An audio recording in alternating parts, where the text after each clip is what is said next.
Galates chapitre 5. Merci Seigneur pour cet avertissement.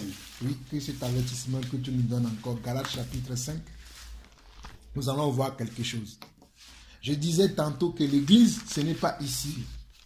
L'église, c'est toi, c'est moi, c'est lui, c'est l'autre, c'est nous tous qui avons cru en Jésus-Christ et qui faisons l'effort tous les jours de marcher selon sa volonté, en d'autres mots, marcher selon sa parole. Donc, ne vous attendez pas à dire, oui, le dimanche, je vais aller faire le culte avec le frère Jean-Paul, avec la sœur Anne, avec le frère Alain, avec un tel. Non, nous attendons tous les jours, nous devons rendre un culte à Dieu. Chacun, selon sa disponibilité, doit rendre un culte à Dieu tous les jours. Et en dehors de rendre un culte à Dieu, chacun tous les jours doit manifester l'église qu'il est. Parce que nous sommes l'église de Dieu. Il doit manifester l'église. On ne doit pas attendre le dimanche pour venir manifester l'église de Dieu. Il y a des gens qui n'adorent pas Dieu. Ils attendent dimanche pour venir adorer Dieu à l'église. Ils pensent que bon, c'est quand je vais aller à l'église qu'un frère va chanter. C'est à ce moment-là que je dois chanter. Donc en semaine, il ne fait rien. Il ne prie pas, il attend dimanche qu'il va prier. Bon, je ne vous dis pas que vous êtes obligé d'adorer Dieu dans la semaine. Mais soyez conduits par l'esprit tout au long de la semaine au lieu d'être conduits par la chair. Parce que je vois les gens toute la semaine, ils sont dans la chair. Et il n'y a que le jour où on se revoit ensemble comme ça, qui sont en esprit. Et dès qu'ils sortent d'ici, ils rentrent encore dans la chair, ils vivent encore dans la chair, ils attendent le week-end prochain, le jour de la réunion prochaine, pour revenir encore en esprit. Alors que nous devons être tout le temps dans l'esprit. C'est pour cela que je précise bien que ici, ce n'est pas le nouvel Jérusalem ici.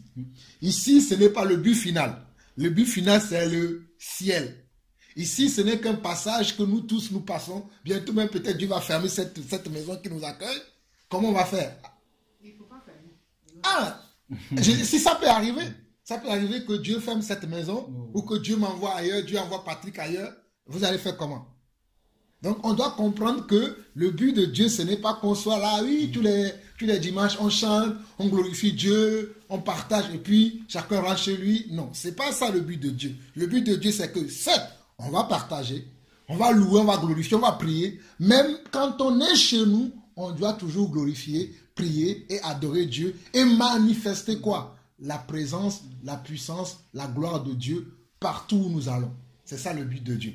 Mais si on n'attend que de le faire que les jours comme ça, quand on s'est réunis, on n'a pas compris c'est quelle église. Parce que l'église, c'est partout. Les apôtres, ils n'avaient pas un endroit fixe où ils étaient, c'est à ce moment-là, non. Les apôtres, tous les jours, ils sortaient, ils allaient partout. Et ils manifestaient quoi? L'église, partout où ils allaient. Ils amenaient l'église partout où ils allaient. Vous êtes appelés à amener l'église que vous êtes partout où vous êtes. C'est pour ça que la Bible nous appelle, nous sommes comment? La lumière du monde. C'est nous qui allons éclairer le monde. Nous sommes le sel de la terre. C'est nous qui allons donner quoi? Le goût au monde, le goût de la vie, le goût des choses de Dieu. C'est nous qui allons le donner. Mais si c'est difficilement que nous-mêmes nous y arrivons, comment ceux-là qui n'ont pas encore goûté à notre Dieu, qu'il est le bon Dieu, comment eux-mêmes ils vont y arriver? Amen. Amen. Je préfère que nous disons que Dieu nous aide, que quand on dise, ah, c'est bon, nous on est déjà arrivé. Bon, on se connaît ici, on prie tous les jours, on se fortifie, c'est bien, c'est gagné. Non, Dieu a besoin encore de sauver quelques-uns qui sont dehors, qui ont besoin de nous. Dieu n'a pas besoin forcément de nous pour les sauver, mais Dieu va nous utiliser. Mais c'est nous qui devons nous laisser, ou bien nous devons être disponibles pour Dieu, pour que Dieu puisse nous utiliser pour amener ces autres personnes-là à rentrer comment? Dans son royaume. Mais sachez dans toutes choses que nous sommes libres. Il n'y a aucun contrat qui vous lie à vous et à moi, ou bien de moi à vous. Le seul contrat qui vous lie, c'est entre vous et Dieu. N'oubliez pas ça. Hein? Le seul contrat qui vous lie, c'est entre vous et Dieu. Vous n'avez pas de compte à me rendre. Bon, quoique nous sommes des frères, nous devons nous surveiller les uns les autres.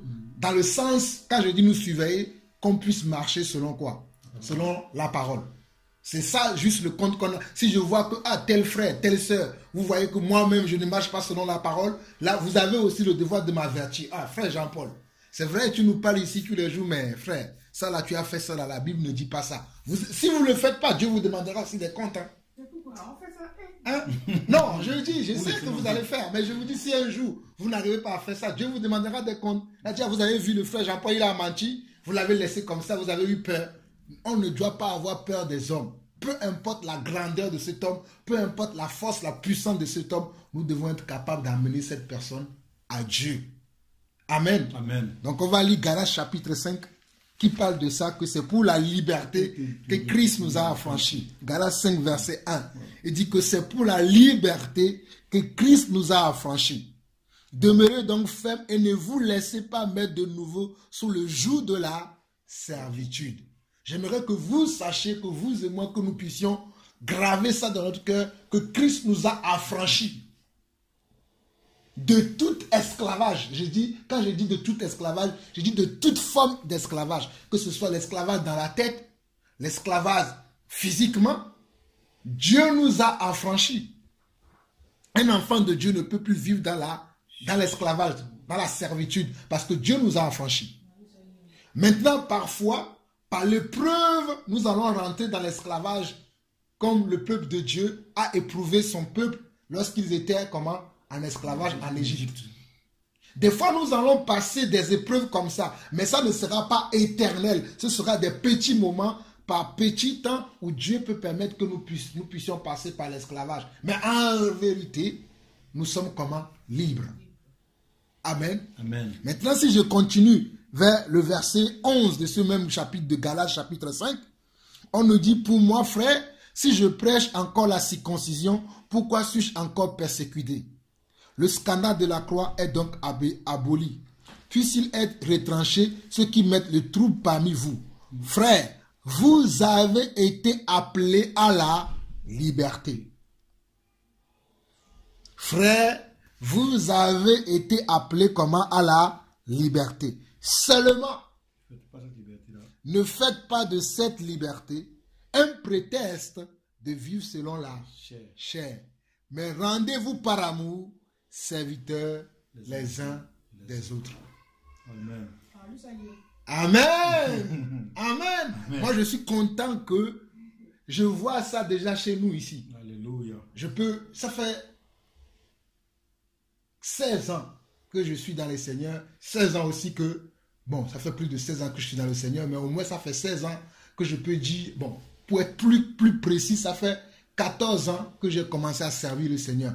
Mais ces dernières années, la manière dont je vis le Seigneur, je ne l'ai pas vécu avant. Et je bénis le Seigneur parce que je commence à vivre certaines choses quand on voit de la parole, que mon problème soit le problème de l'autre, que je le vois au milieu de nous. Alléluia. Maintenant ici entre Évry et Coucouronne. Je prie que Dieu continue à nous utiliser comme ça jusqu'à la fin. Parce qu'on s'intéresse. C'est ça l'église. L'église, c'est que je dois m'intéresser au frère Alain. Je ne dois pas attendre que le dimanche, que Alain vient le dimanche, je le vois dire, Alain, ça va, ça a été... Non. Il faut que dans la semaine, si je peux voir Alain, je le vois. Alain, comment ça va? Est-ce que je peux t'aider en quelque chose? C'est ça la vraie église. Et c'est comme ça qu'on peut bâtir le royaume de Dieu. Et s'aimer vraiment. Et je prie que Dieu puisse continuer à comment Dieu nous enseigne maintenant à vivre cet amour-là, à vivre cette pratique de l'évangile, que nous puissions continuer. Mais ici, on veut nous faire comprendre que on ne doit pas faire de ce prétexte-là de liberté, de la liberté que le Seigneur nous donne pour vivre selon la chair. C'est pour ça que tout au début, je vous dis qu'il n'y a aucun contrat que nous lie.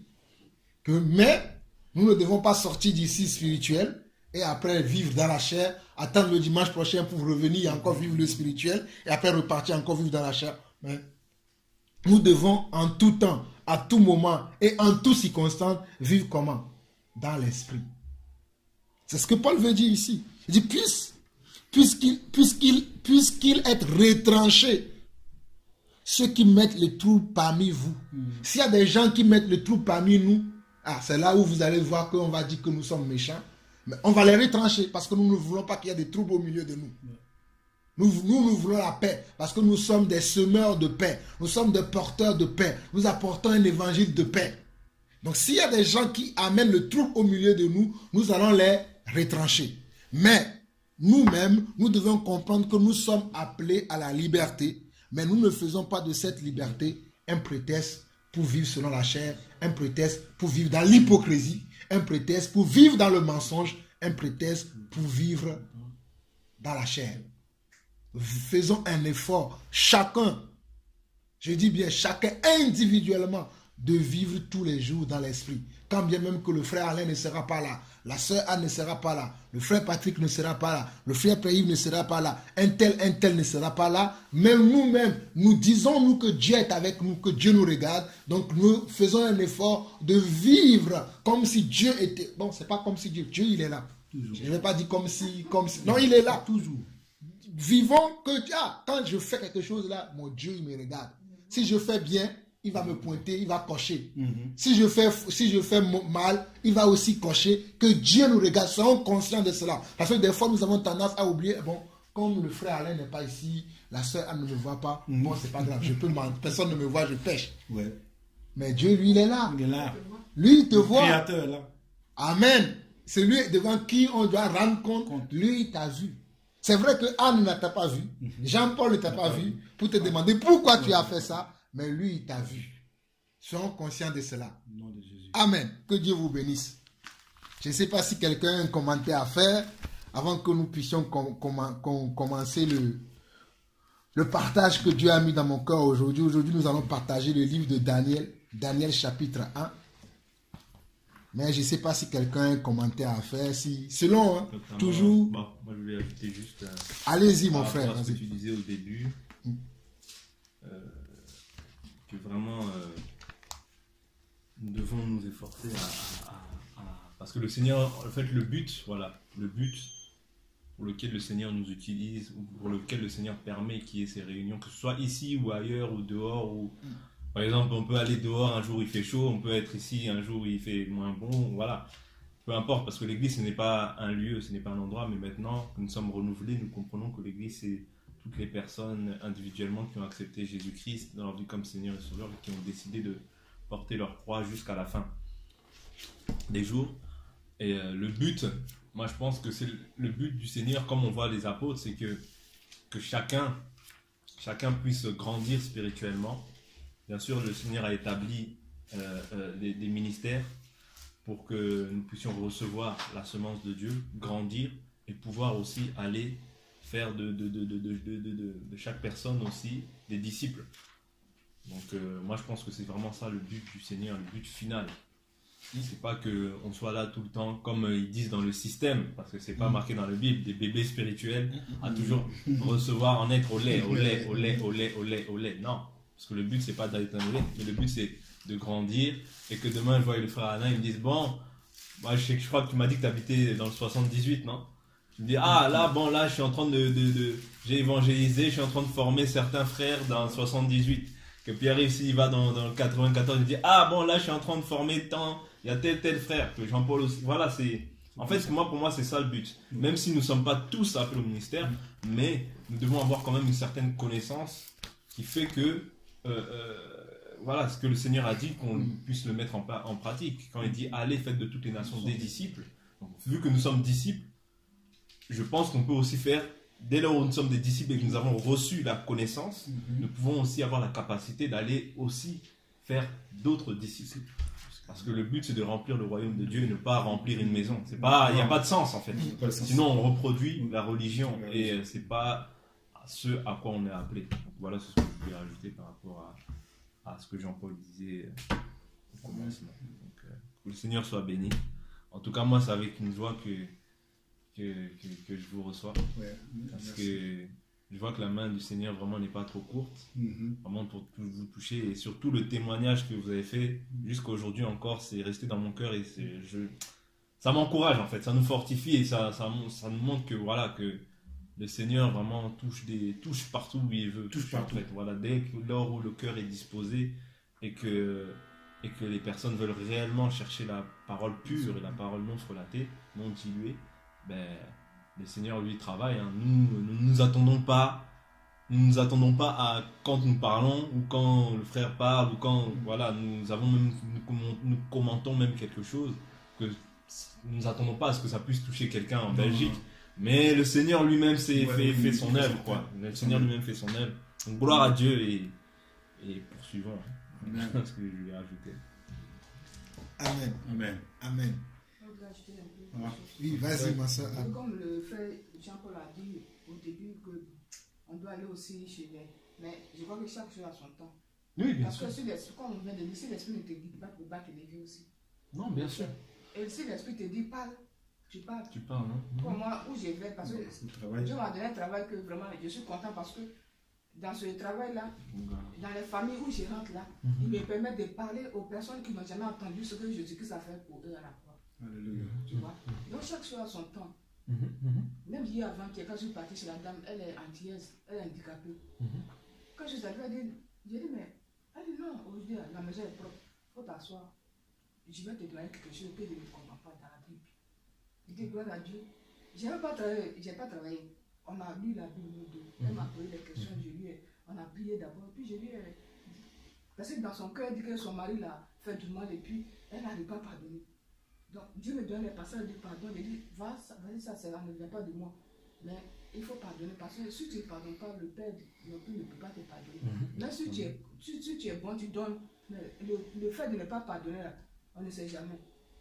Il faut que tu pardonnes avant qu'il ne soit tard.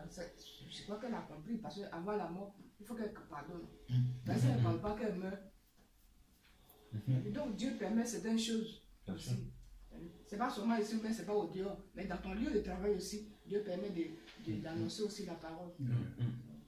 Dans des coins où je vais, mais je m'étais. Dans des coins où je suis parti encore, il y a l'autre. Toute sa famille meurt. Elle m'a expliqué son problème après 10 minutes. Il restait 20 minutes même. Je n'ai même pas fini. On est assis, elle m'a offert café. Elle a commencé à me raconter. Moi, je lui ai dit, il faut donner. C'est Jésus qui peut te sauver. C'est Jésus qui peut donner toute sa famille. C'est Jésus qui peut sauver. Donc, Dieu permet certaines choses. Ça ne dépend pas, ça ne vient pas de nous. Si Dieu a permis qu'on vienne ici pour prier, ça dépend du Seigneur. Lui, il a son temps aussi. Pour nous guider aussi. Comme il a dit, un jour, on peut quitter ce palais ailleurs. Sur le temps du Seigneur viendra. Non, mais bien sûr. Parce qu'il y a le temps pour recevoir. Il y a le temps pour... comme dans toute chose. Ce n'est pas seulement au Dieu, mais Non, dans nos lieux de travail. Bien sûr, c'est Il y a tout des gens ça. qui ont besoin de savoir ce que Jésus-Christ a fait pour eux à la croix. Ils ne le savent pas. Donc moi, j'ai béni Dieu pour ce travail qu'il m'a donné. Je ne voulais pas, mais il m'a mis là. Puis donc ça me permet de parler aux personnes âgées de Jésus-Christ. Et ils ne contestent pas. Ils s'asseyent et puis ils écoutent. Donc, Dieu fait des merveilles. Il est merveilleux. Il nous guide. Parce qu'on ne peut pas être guidé nous-mêmes dans la chair. Là. On ne peut pas faire les choses dans la chair. Je ne pense pas. Un vrai chrétien, quoi. Si Dieu ne te touche pas, ne te guide pas, si l'esprit ne te guide pas, tu ne peux pas le faire. Dans la chair, il y a l'hypocrisie. Je dis, bon, comme c'est mon ami, c'est un frère, tout ça, de la même région, si je dis ça, ça va un peu le casser, c'est pas bien. Tu vois, donc, tant que le Seigneur ne t'amène pas, c'est pas facile. Parce qu'il y a eu des cas. Elle était vraiment sérieuse. Hein? Elle m'a dit non, aujourd'hui tu ne travailles pas. On ne nous voit pas, mais ici aujourd'hui, je dois te demander quelque chose sur la parole. Là. Et puis on était assis nous deux. Elle vit seule, elle est seule. Dans son handicap, puis il est monté de la partie où le Seigneur a dit que si tu mets un film, tu seras plein de force.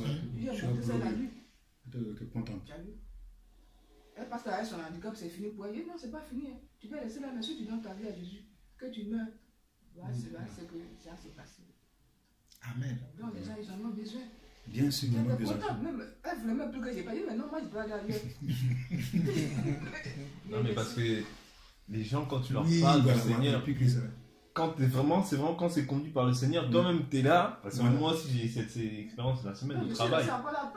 Quand tu parles avec une personne, elle reste saisie, elle reste captive, et des fois même elle se dit, mais on m'a jamais parlé comme ça. Voilà. Moi, c'est tout le temps quand je parle, et je sens que c'est le Seigneur, parce que j'ai l'impression que ça rentre vraiment directement dans son cœur. Tu vois, tout droit, ça va dans son cœur, et il reste saisi. Il me dit, par exemple, il y a un livreur de draps, quand il vient, quand on commence à parler, parce que des fois il vient, ah bonjour, bonjour. Mais quand on commence à parler, il peut rester 2-3 heures avec moi, il me dit, ah, je suis en retard, mais je reste.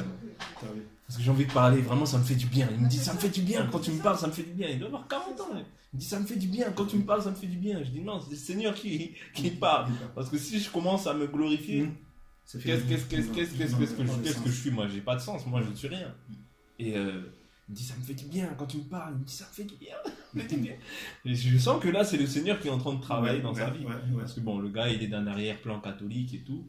Et bon, même quand il parle aujourd'hui, il a encore un peu de résidu de religiosité. Mais petit à petit, quand je parle avec lui, je vois qu'il commence à comprendre un peu. Et après, bon, à chaque fois quand je le vois, quand le Seigneur me guide à lui parler, je parle. Des fois, on ne se dit rien. Des fois, c'est juste bonjour, bonjour. Et des fois, quand il reste, il dit non, là, j'ai un peu de temps. Viens, on parle. Et voilà, on parle. Ah, mais c'est ça, le Seigneur parle partout. Hein. Partout. C'est comme ça. Les trains, le bus, partout. Quand il te dit parle, tu parles. Voilà, moi, je me souviens que j'étais allé à l'ambassade de Côte d'Ivoire. Parce que là, j'étais à Istrana, pas loin de Venise. Mais il y a une ville qu'on appelle Padova. Mais en français, Padoué. Voilà, donc je suis allé, ça fait 1h30. Je suis allé, ce que je voulais avoir, je n'ai pas pu l'avoir. Donc, quelque part, j'étais un peu nerveux, tout ça. Puis bon, j'étais à la gare, j'attendais l'heure du train. Et arrive un jeune Marocain qui arrive, qui vient, qui me dit, il est quelle heure? Donc, tu sais, à l'époque, on disait par exemple, quand un blanc arrive, tu dis, il est quelle heure? Tu dis qu'il regarde ta peau et tout ça. Donc, tu vois, Satan a mis ça dans ma tête. Il est en train de t'insulter, donc réponds. Et puis, il me dit, non, je ne réponds pas. Et j'ai sorti mon portable, j'ai regardé, je dis, non, il est 11h moins. Puis je le vois, il était un peu paniqué. Je lui ai dit, mais c'est pourquoi? Il dit, non, il vient d'arriver de l'Espagne. Donc, il doit rentrer dans une ville qu'on appelle Coliano. Il dit, bon, donc, il n'y a pas de problème. Moi aussi, puisque je vais à Treviso, tu viens, on fait le chemin, et puis bon, tu continues. Quelque part encore, il me dit que non, laisse-le, c'est pas la peine. Tu sais, les Marocains, c'est des gens qui ne sont pas bien, et tout, tu sais pas ce qu'il y a à ton sac, tout et tout. Et en plus, tu allais faire un truc, tu as dépensé 10 € pour rien, abandonne-le. Bon, je me suis dit, après, j'ai écouté un peu l'ennemi. Et il est allé seul. Et où je suis allé m'asseoir dans le train, il est venu s'asseoir à côté de moi. Là, quelque part, il me suis dit, bon, il faut que je m'énerve un peu. Bon, je l'ai laissé. Et il a commencé à me poser des questions. Franchement, je dis que quand le Seigneur te dit, parle, tu ne peux pas résister. Donc, automatiquement, il m'a dit, frère, je vais t'expliquer un problème. Il dit, bon, explique-moi ton problème. Il dit, j'ai 40 ans, mais j'ai 2 enfants qui sont en Espagne, il m'a montré leurs photos. Mais lui et sa femme sont divorcés. C'est là que je me suis dit, mais pourquoi vous êtes divorcés? Et il a commencé à m'expliquer. Il m'a dit, tu vois, les femmes maghrébines, elles ont de longues robes et tout ça, et des voiles, tout et tout. Quand vous les voyez, c'est des femmes saines, non? J'ai dit quelques-unes, mais pas toutes. Elle dit, oui, c'est vrai, mais c'est toutes des femmes qui ne sont pas bien. Il dit, mais pourquoi tu me dis ça? Il me dit, non, que voilà ce qu'elle m'a fait. Aujourd'hui, je me trouve avec mes 2 enfants, je commence à faire du n'importe quoi avec les femmes, la drogue, tout et tout. Mais aujourd'hui, bon, je vois qu'elle n'a pas de sens. Mais quand je prie, quelque chose me dit que j'ai 40 ans, de me suicider et tout ça. Je lui ai dit, mais pourquoi tu as de suicider? Non, mais à 40 ans, il n'y a plus d'autre vie. C'est fini pour toi. Tu ne peux plus avoir de travail, tu ne peux plus rien faire. Je lui ai dit, celui qui t'a dit ça, c'est l'ennemi. Et c'est là que Dieu m'a attiré pour dire, tu as vu, tu t'es tout à l'heure fâché. Et tu te poses des questions, pourquoi toi tu n'as pas pu recevoir ton truc? Voilà, celui-là même, il a des problèmes. Donc, essaie de lui donner le courage. Et j'ai commencé. Et c'est là qu'il m'a fait voir son séjour. Les premiers séjours en Italie, c'était des longues feuilles comme ça, larges. Il m'a fait voir ça. Et un séjour indéterminé, et qui devait maintenant ajourner pour avoir la petite carte électronique. Je lui ai dit, non, c'est pas un problème. Seulement que tu puisses avoir une appel. Ça fait 8 ans qu'il est sorti. Il dit, bon, écoute, si tu as un ami qui peut te donner au moins une adresse, ou bien un truc qui dit que tu habites chez lui, automatiquement, on t'ajoute le séjour, on échange. Alors, bon, il était déjà content. Donc, lui, son problème, c'est quoi? Si ceci, l'ami qu'il a accepté, dans la ville où il partait à Coligiano, le refusait, il se suicidait. C'est comme ça qu'il était dans la tête. Et je commençais doucement à lui parler. C'est là qu'il m'a dit, mais tu es dans quelle religion? Je lui ai dit, non, moi, je ne suis pas dans une religion. Mais seulement que c'est la voix et la parole du Seigneur que j'écoute. Et il a commencé à dire, mais comment on fait? Je lui ai dit, non, tu prends la Bible, tu parles français, non? Il dit, oui. Tu prends la Bible, tu commences à dire, mais c'est différent. Entre ce que nous lisons dans le Coran et puis ce que tu me dis, tu vois que c'est différent. Il dit, vraiment, c'est très différent. Il y a des choses qu'on ne vous dit pas. Il y a des choses aussi que vous aussi ne cherchez pas, mais vous écoutez seulement l'homme dans des mosquées. Mais prends la parole, la Bible, et puis il faut commencer. Il dit, non, qu'il a une Bible qu'un ami lui a remis. Mais je crois que dès ce soir, et puis il a failli me faire voir ça. Et puisque son sac était en haut, il a dit, non, c'est pas un problème, j'ai confiance en toi, je te crois. Mais arrivé chez toi à la maison, chez ton ami à la maison, essaie de lire. Et tu vas voir que c'est autre chose. Mais je ne te décourage pas. Mets tout dans la main du Seigneur. C'est lui qui sait. Tu ne savais pas que tu devais faire 8 ans en Espagne, acheter une maison et tout. Tu ne savais pas que ta femme et toi, vous allez vous divorcer, tout ça. Tu ne savais pas. Au début, c'était bon. Mais maintenant, tu vois que tu as tout perdu, mais tu n'as rien perdu parce que tu as encore la vie. Continue. Il ne voulait plus me relâcher. Bon, moi, je suis changé en chemin. On s'est dit au revoir. Vraiment, il était vraiment... Il ne voulait pas. J'ai dit non, continue. Ce n'est pas moi, mais c'est le Seigneur. Fortifie-toi, il faut avoir le courage. Il dit ok. Et il a continué. C'est après, quand je suis descendu, que le Seigneur m'a dit, tu as vu, tu te demandais sur le demandais, voilà quelqu'un qui a un problème qui est plus gros pour toi. Mais toi aussi, prends le courage. Et c'est là que tu dois commencer à venir tout seul aussi. Bon, c'est-à-dire que le Seigneur aussi partout. Voilà, dans le train, dans le bus, je ne sais pas où, partout. Quand il te dit parle. Voilà. Amen. Alléluia. Amen. Ça, c'est un partage que c'est très important ce que vous venez de dire. C'est un partage que j'ai souvent dit. Que nous, on s'attend quand le Seigneur dit qu'il va nous utiliser. On croit à ce que la religion nous a montré. Tu seras sur une grande esplanade, les gens seront en bas. Toi, tu vas être là, commencer à crier, parler de Jésus. Ça, ce n'est pas ça, Jésus. Hein. C'est ce que vous venez de dire là. Être au service de Dieu, ça veut dire que individuellement, partout où tu vas, même dans un centre commercial, même dans la rue, tu donnes, même ne serait-ce que quelqu'un a fait tomber une pièce, tu le remets, tu es en train de servir Dieu. Si nous pensons que servir Dieu, c'est être dans une grande croisade de campagne d'évangélisation, comme on nous a montré, la religion nous a montré, ou bien servir Dieu, nous pensons que c'est quand tu imposes les mains aux gens, les gens tombent voilà, de gauche à droite et on t'appelle un grand serviteur de Dieu. Si nous croyons que c'est ça le service de Dieu, c'est pour ça que le royaume des cieux sera fermé à beaucoup de personnes.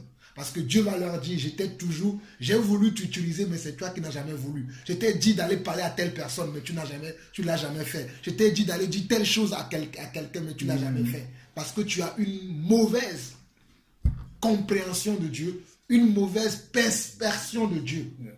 Le service de Dieu, c'est d'être utile à Dieu dans tout ce que Dieu te demande de faire. Ça peut être même une petite chose que Dieu te demande, mais c'est aussi un service. Tu es au service de Dieu. Je ne dis pas que ceux qui imposent les mains à Dieu, aux gens, ou bien ceux qui peut-être sont sur des grandes estrades, ce n'est pas bien, ce n'est pas ce que je suis en train de dire. C'est une façon de servir Dieu. C'est une autre façon aussi de servir Dieu. Mais le vrai service de Dieu, c'est de répondre à un besoin, quelque part. Alléluia. Servir Dieu, n'oubliez pas ça. Servir Dieu, c'est de répondre à un besoin. Qu'est-ce que Jésus lui-même il a dit? Il a dit, vous serez mes serviteurs. Il dit, le serviteur n'est pas plus grand que le maître. Nous tous, nous savons ça, que nous ne sommes pas plus grands que notre maître qui est Jésus. Mais nous sommes comme ses serviteurs, nous le servons à lui. Et si Jésus peut aider quelqu'un en passant par nous, ben gloire à Dieu. Gloire à Dieu. Si Jésus peut sauver quelqu'un en passant par nous, gloire à Dieu. Si Jésus peut libérer quelqu'un en passant par nous, gloire à Dieu. Si Jésus peut délivrer quelqu'un en passant par nous, gloire à Dieu. Mais nous, soyons toujours disponibles pour Dieu. Et comme la sœur l'a si bien dit, serons toujours conduits par l'Esprit, parce que chaque chose a son temps. Et discernant aussi le temps que là, c'est Dieu qui te passe, c'est Dieu qui t'envoie. Vas-y, parce que des fois, on peut mélanger la chair avec Dieu. Mais il faut qu'on fasse aussi attention de ne pas mélanger la chair avec Dieu. Parce que comme on connaît, on a de la connaissance de la parole, des fois, Dieu ne nous envoie pas, mais comme on a beaucoup de connaissances, on veut aller partager ces connaissances avec les gens. Mais Jésus a dit aussi qu'il n'est pas bon de jeter comment? La nourriture. La vraie nourriture, comment? Au chien. Donc, si ce n'est pas Dieu qui t'envoie, tu vas tellement parler, mais il n'y aura rien, parce que ce n'est pas Dieu qui t'a conduit. Donc, c'est à nous de discerner. Ah, là, c'est Dieu qui me parle. Il faut que j'agisse. Là, c'est non. C'est ma propre connaissance. Comme je connais un peu là, je vais aller. Non, ce n'est pas mon temps. Ce n'est pas le moment pour moi. Il faut que nous puissions être capables de pouvoir discerner le temps où Dieu est en train de nous utiliser ou bien de nous envoyer pour faire quelque chose pour lui. C'est très important aussi que nous puissions discerner ces moments-là. Et le témoignage que vous venez de donner tous les deux ou bien nous tous ici, c'est un bon témoignage. Soyons toujours au service de Dieu et ne minimisons pas, ne serait-ce que quelque chose qu'on fait, que peut-être les hommes ne nous voient pas. Nous ne travaillons pas pour les hommes, mais nous travaillons pour Dieu. Quand Dieu te dit, va parler à quelqu'un, parle. Ce monsieur-là à qui tu as parlé, tu l'as sauvé du suicide. Alléluia. Imaginez que ce monsieur-là, si tu ne l'as pas parlé du suicide, parce que Dieu travaille étape par étape. Ça, tu l'as parlé du suicide, il ne va plus se suicider. Dieu mettra quelqu'un d'autre sur son chemin qui lui parlera. encore plus profond que toi, pour l'amener au salut. Dieu fait son plan. Mais il commence d'abord par qui? Par toi. Comme Paul a dit, oh, j'aime l'apôtre Paul, il a dit, Paul a fait quoi? A semé. Apollos a arrosé. Mais c'est le Saint-Esprit qui a fait croître. Nous sommes tous des semeurs. Je vais semer, quelqu'un d'autre va venir semer encore dessus, quelqu'un d'autre va venir semer encore dessus, après quelqu'un va venir arroser, et au moment convenable, Dieu va le faire croître. Donc n'oublions pas cet aspect-là, que nous sommes toujours des semeurs pour Dieu. Nous semons quoi? La vérité. Nous semons quoi? L'esprit. Nous semons quoi? La réalité de Dieu dans le cœur de ces personnes qui ne veulent pas croire à Dieu ou bien qui n'ont plus d'espoir. Nous leur amenons l'espérance. Christ, c'est notre espérance. Christ, c'est notre... Pourquoi je suis là aujourd'hui? Parce que j'ai Christ, mon espérance de vie. Pourquoi vous êtes là aujourd'hui? Ce n'est pas parce que je sais parler, mais parce que Christ est au milieu de nous. Il va parler au milieu de nous comme il parle toujours. C'est Christ qui est notre espérance à nous. Donc nous n'oublions pas ça. Gardons cela en tête, que tout le temps où Dieu va nous utiliser, que ce soit l'un ou l'autre, que nous puissions être capables de pouvoir parler de la part de Dieu et parler sans hésiter. Vous dire non, ben, qui me connaît? Si je dis, est-ce qu'il va comprendre? Est-ce que je suis appelé même à parler de Dieu? Non. Ne dites pas ça, parce que Dieu utilise tout un chacun de nous. Alléluia. C'est nous qui ne sommes pas malléables dans la main de Dieu, mais nous devons être capables de nous laisser dans les mains de Dieu, que Dieu puisse... Moi, des fois même, c'est en faisant que je découvre que Dieu avait mis aussi ce don-là en moi que je ne savais pas. Dieu avait mis ça en moi que je ne savais pas, mais c'est en faisant. En faisant.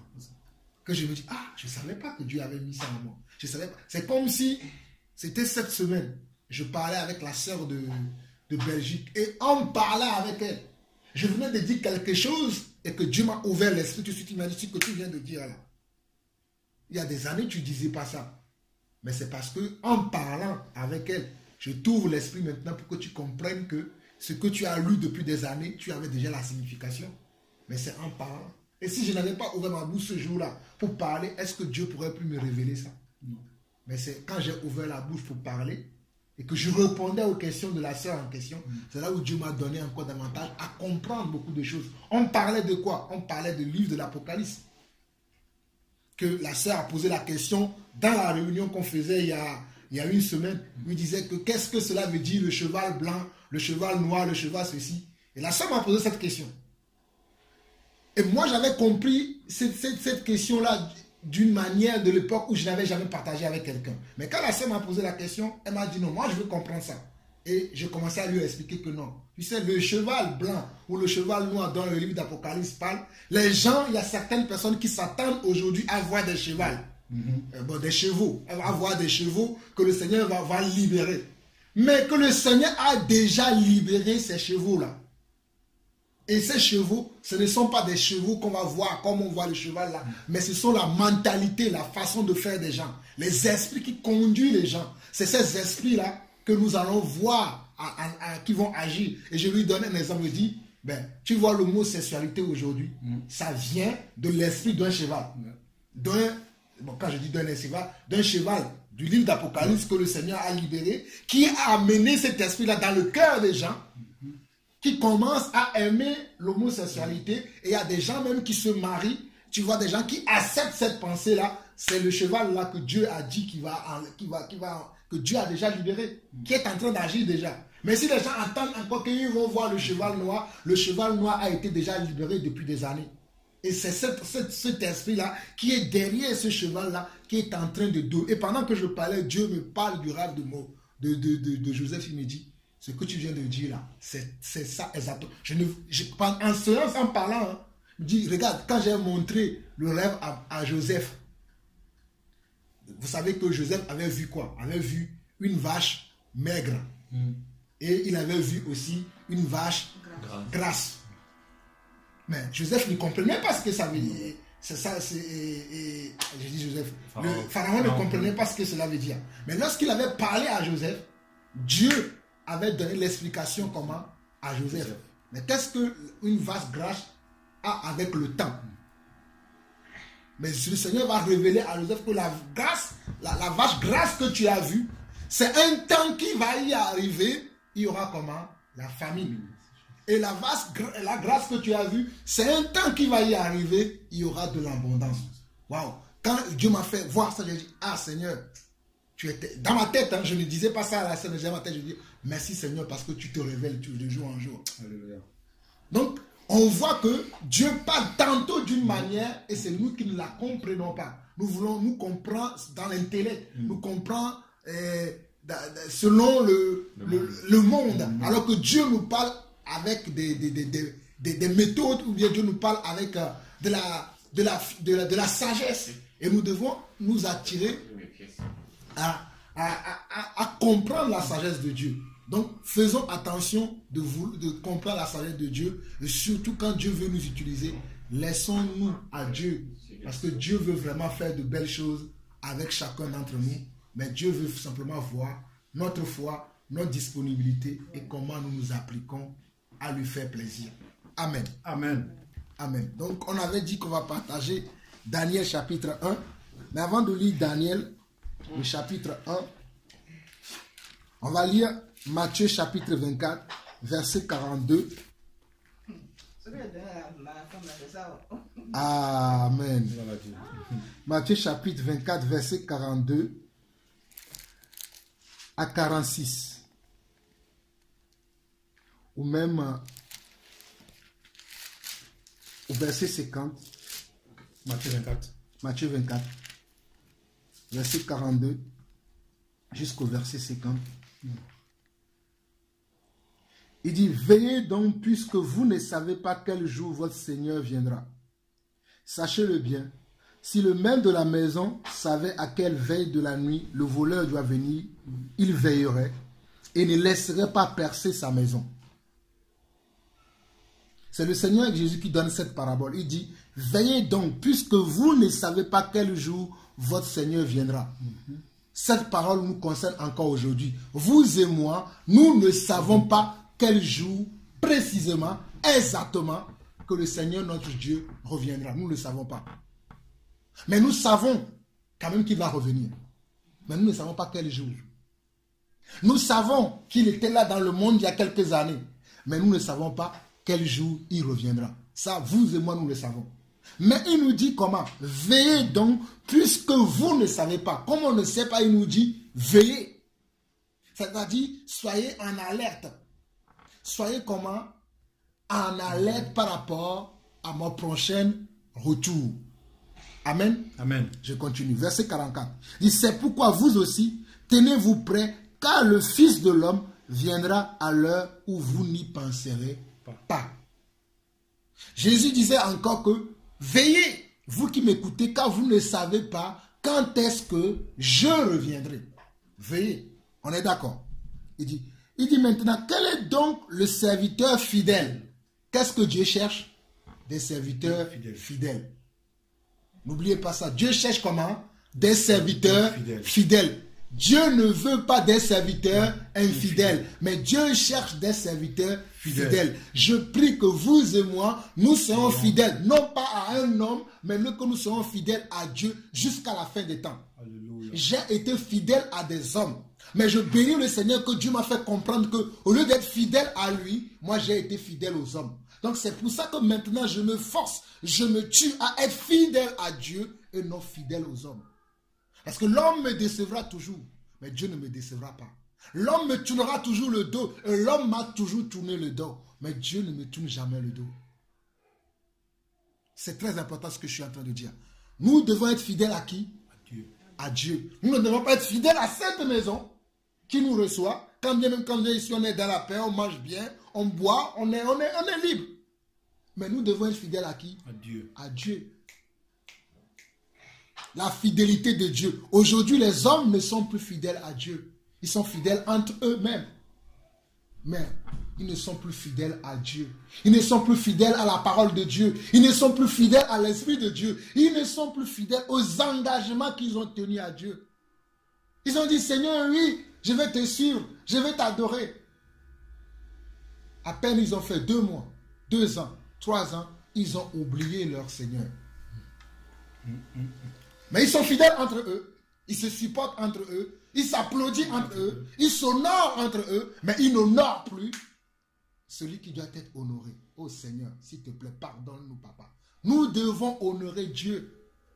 On n'honore plus Dieu, mais on s'honore entre nous. Oh frère, on s'achète des cadeaux entre nous, des belles chaussures, des belles costumes, mais on oublie le vrai Dieu qui nous donne le souffle de vie, qui nous donne le manger, le boire, qui nous donne même l'argent avec lequel on s'honore entre nous et on oublie celui qu'on doit honorer. Que celui qui a des oreilles pour entendre, entend ce que l'Esprit dit. Je continue.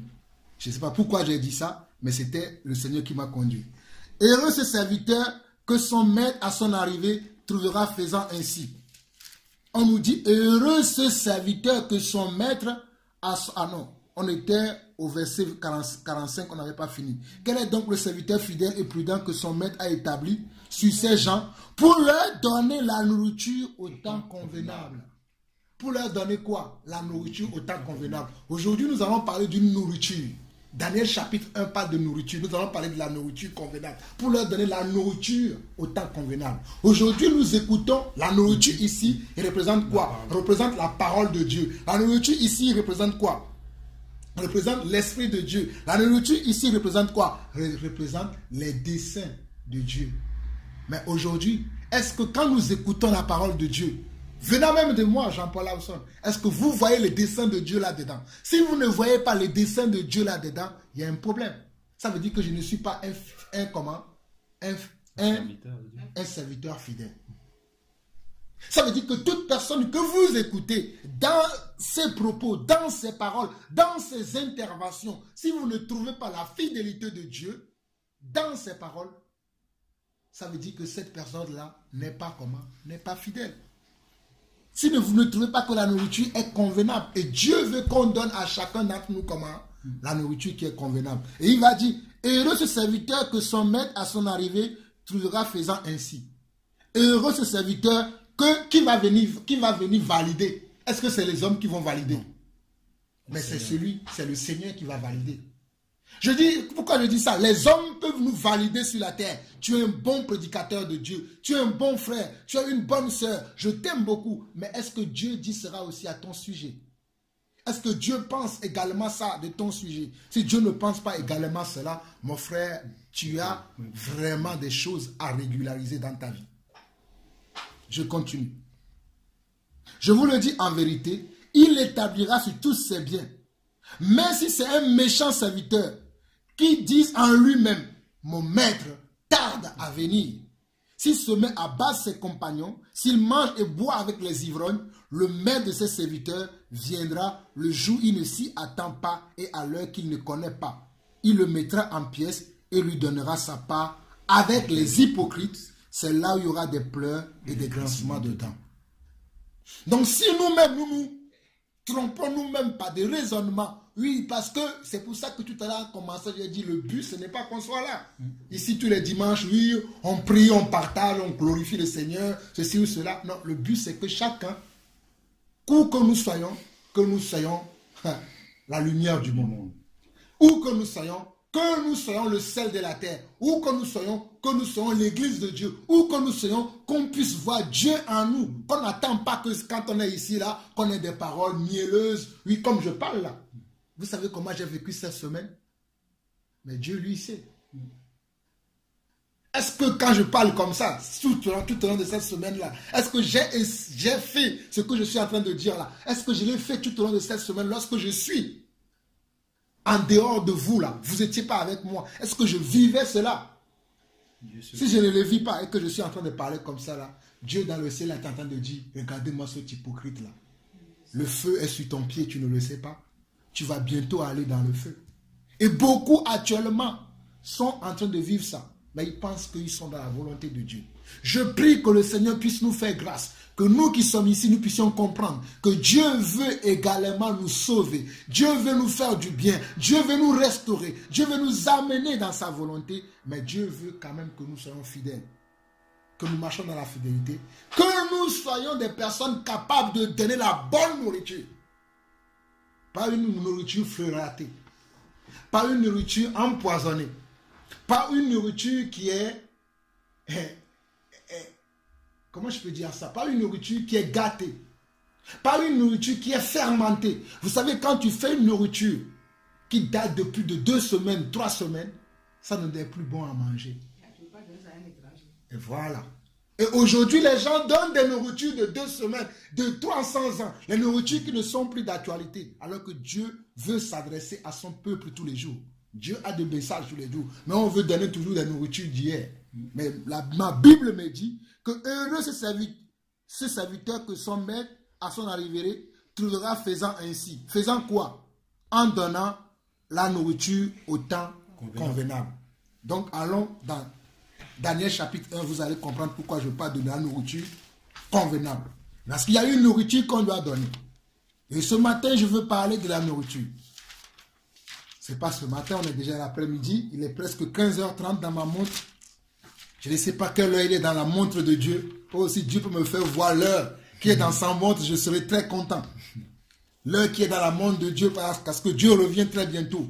Mais je ne sais pas quelle heure il est dans sa montre. Mais je bénis le Seigneur.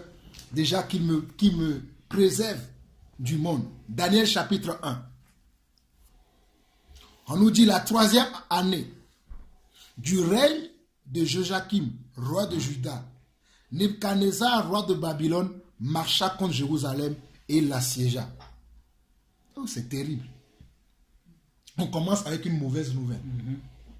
La 3e année du règne de Joachim, roi de Juda, Nebuchadnezzar, roi de Babylone, marcha contre Jérusalem et l'assiégea.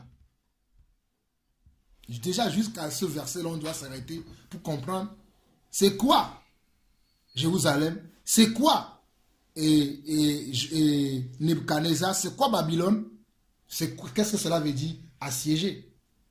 Pour vous éviter déjà tous ces questionnements, c'est 3e année où Dieu a permis que le royaume d'Israël, c'est-à-dire le royaume de Jérusalem, soit assiégé, c'est-à-dire soit envahi par un peuple qui ne connaissait pas Dieu. C'est Dieu lui-même qui a permis ça à cause de quoi?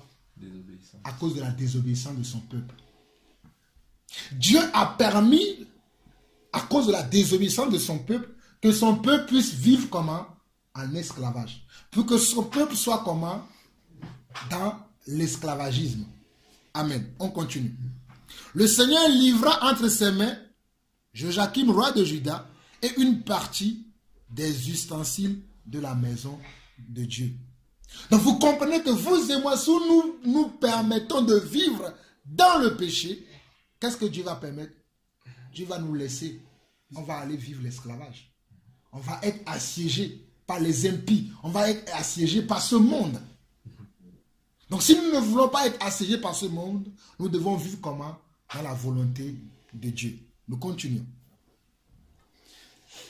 Nebuchadnezzar emporta les ustensiles au pays de Shinéa dans la maison de son Dieu.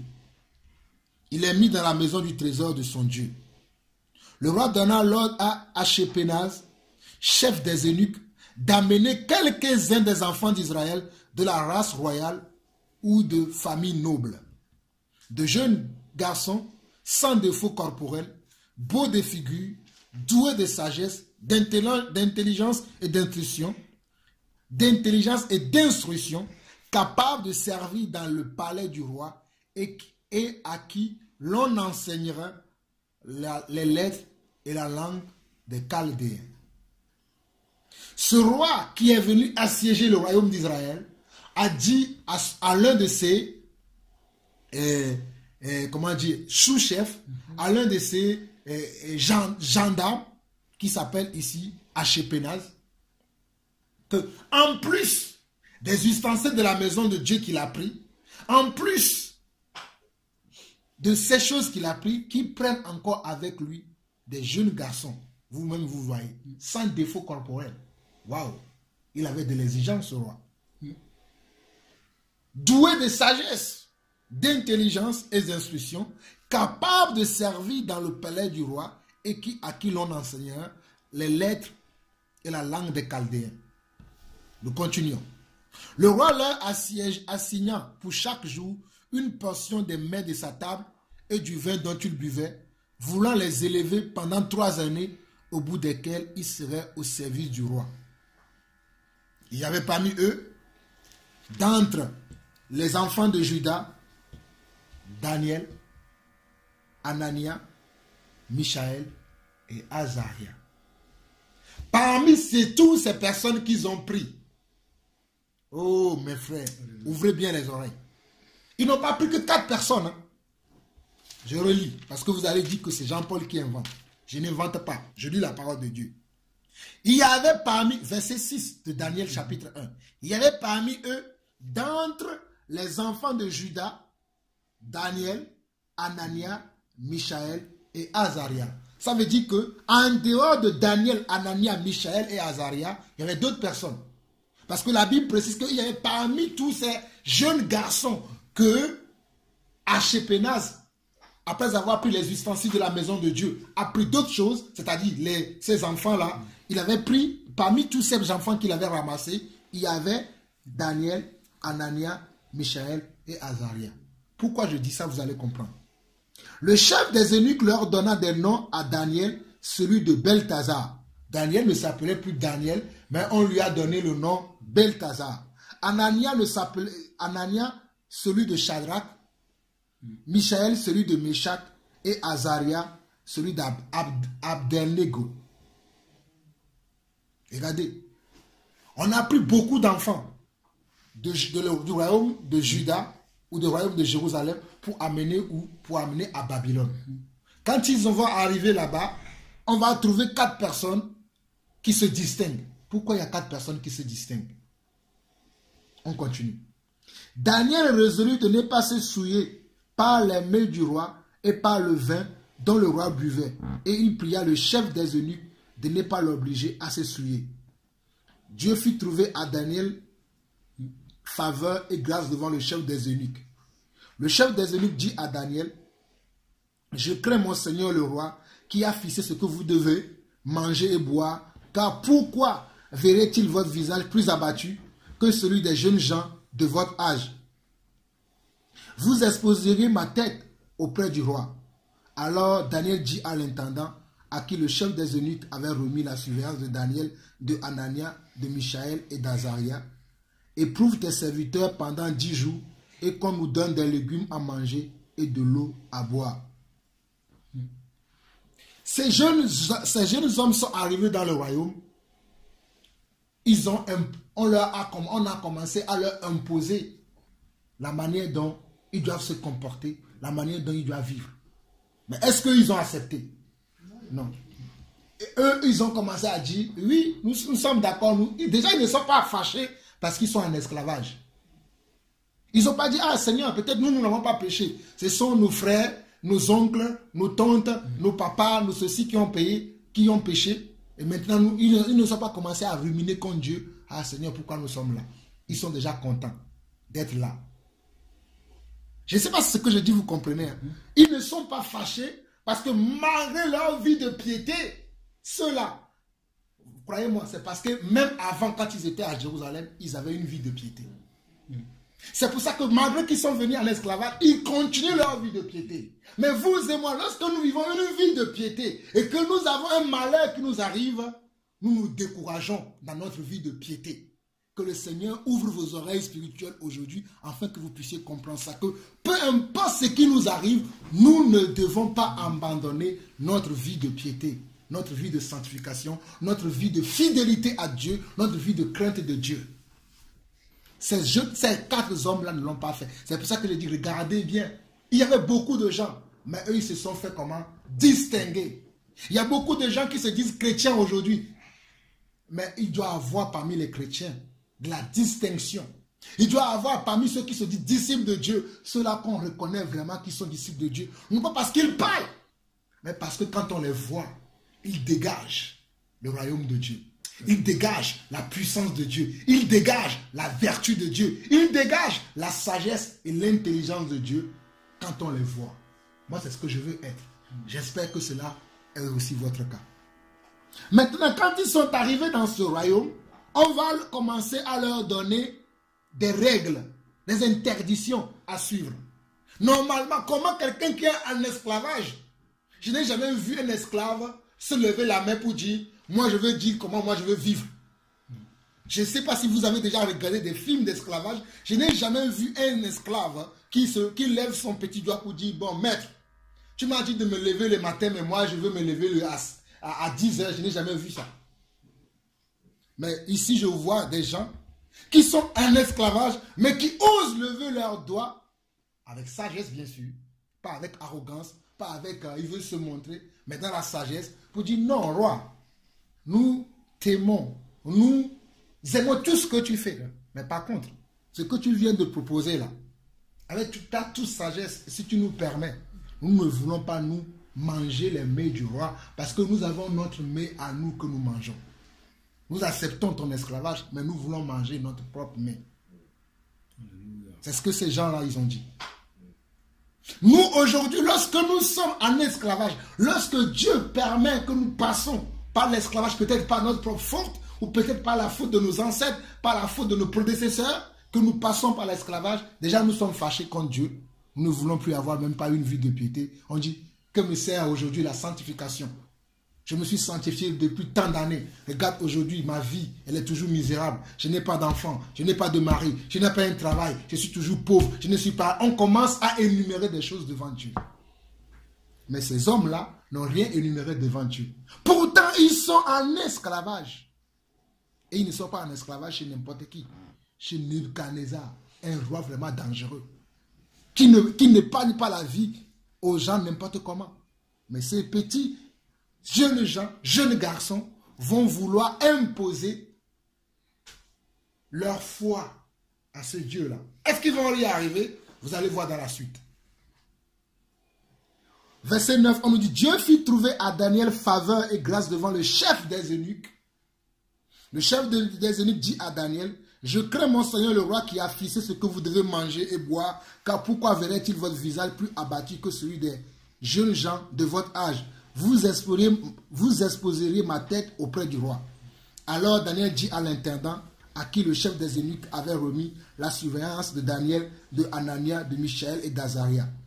Éprouve tes serviteurs pendant 10 jours et qu'on nous donne des légumes à manger et de l'eau à boire. Ici, les mets que ce roi proposait, ou bien ce eunuque qui est au service du roi, Nebuchadnezzar proposait à ces 4 jeunes gens, représente aujourd'hui pour nous dans le monde la manière de vivre du monde, la pensée du monde, les idées nouvelles qui viennent du monde, les idéologies qui sont là dans le monde aujourd'hui, que nous, en tant qu'enfants de Dieu, nous acceptons. Ah oui, de toute façon, je suis dans le monde, de toute façon, on est dedans, on ne peut pas refuser, hein, on accepte. Mais eux, ils n'ont pas dit de toute façon, nous sommes dedans, nous devons accepter. Ils ont dit non, nous allons manger nos propres mets. C'est-à-dire, nous allons nous conduire selon nos propres convictions. Alléluia.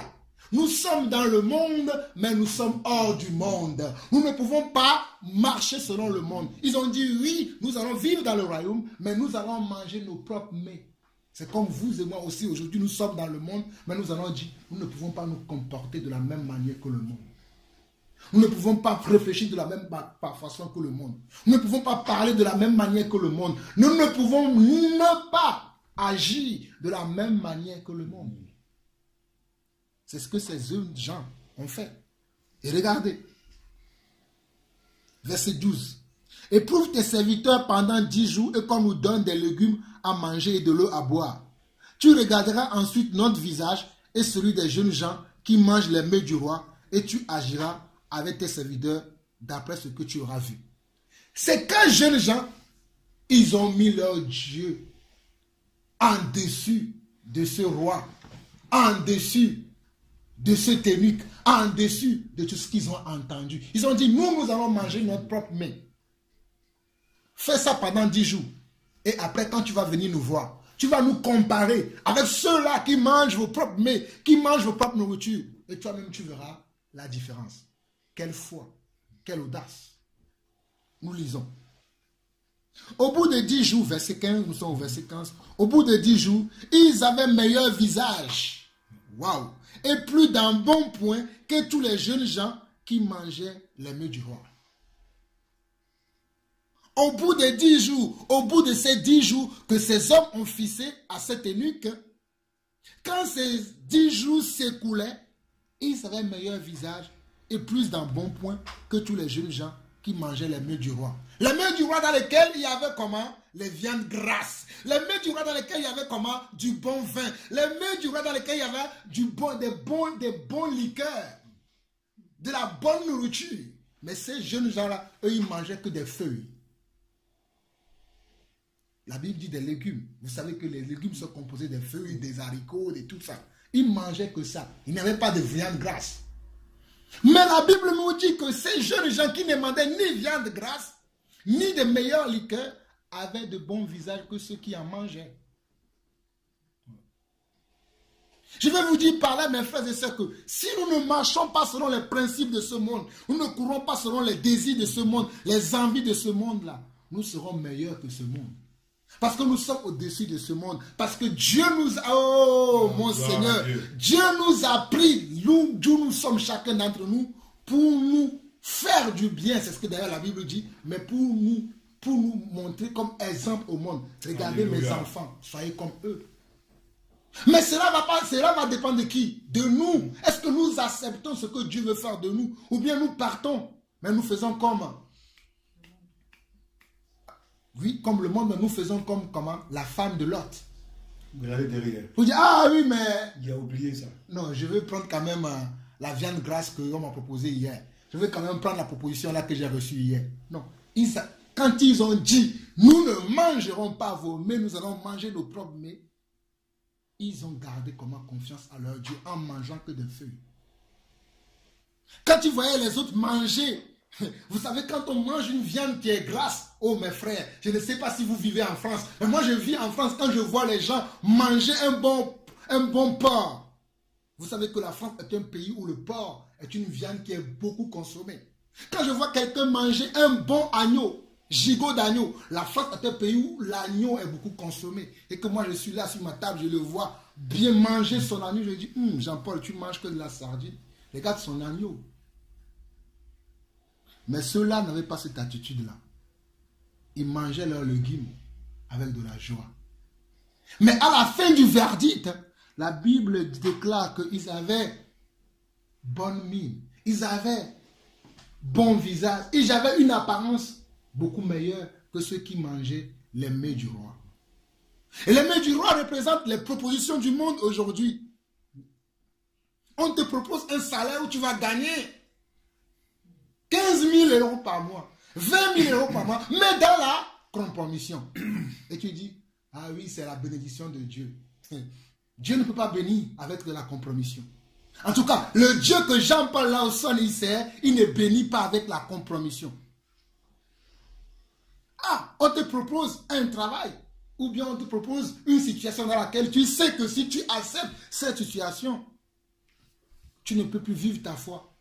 Mais tu dis, ah, il a dit que celui qui ne travaille pas ne mange pas. Donc bon, ok, je vais accepter. Dieu lui-même, il sait. Non, Dieu, il est dans sa parole.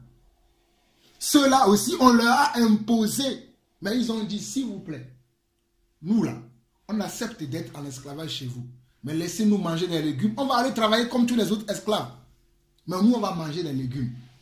C'est-à-dire, on va se comporter de la manière dont nous nous comportons déjà dans le royaume de notre Père.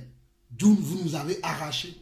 C'est-à-dire, nous allons garder les principes de notre royaume. Nous allons garder les principes de notre Dieu. Nous allons garder les formes que nous avons chez notre Dieu. Nous n'allons pas les changer parce que nous sommes aujourd'hui en esclavage. Mais mes frères, qu'est-ce que nous faisons aujourd'hui? Je continue. On était au verset 15. Verset 16. L'intendant emportait les mets et le vin qui leur était destiné et il leur donnait des légumes. C'est-à-dire que l'intendant qui avait compris ce que ces 4 jeunes gens ont demandé, au lieu de leur donner cette nourriture-là, lui-même il les emportait. Regardez, la Bible précise qu'il emportait les mets et le vin. Ils ne buvaient pas ce vin-là.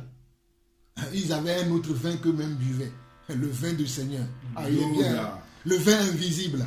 Oh, le vin qui change. Le vin qui te donne de la force. C'est ce vin-là qu'ils préféraient. Mais ils avaient comment? Il dit, qui était destiné, il leur donnait des légumes. C'est-à-dire que ces gens-là souffraient.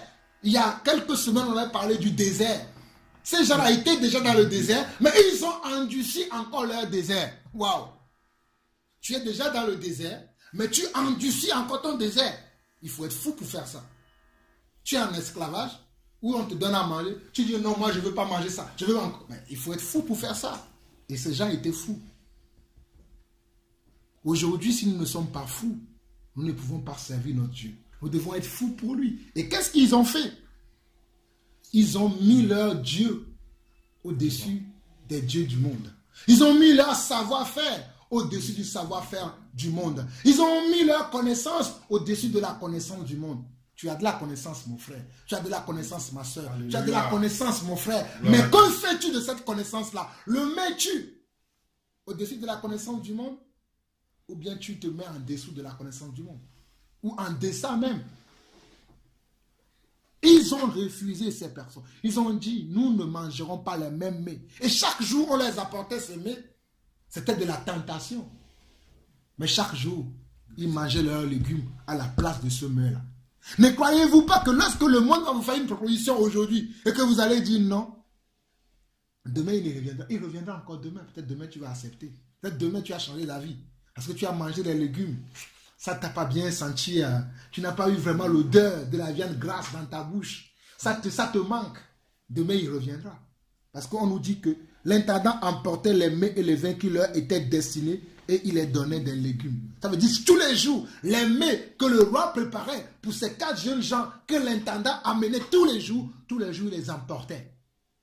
Il y avait un seul jour où il était venu, il a dit qu'il a déposé, il est revenu, il a vu que ces hommes les ont mangés. Non, à chaque jour il venait, il déposait, il revenait, il les trouvait intacts, il le ramenait.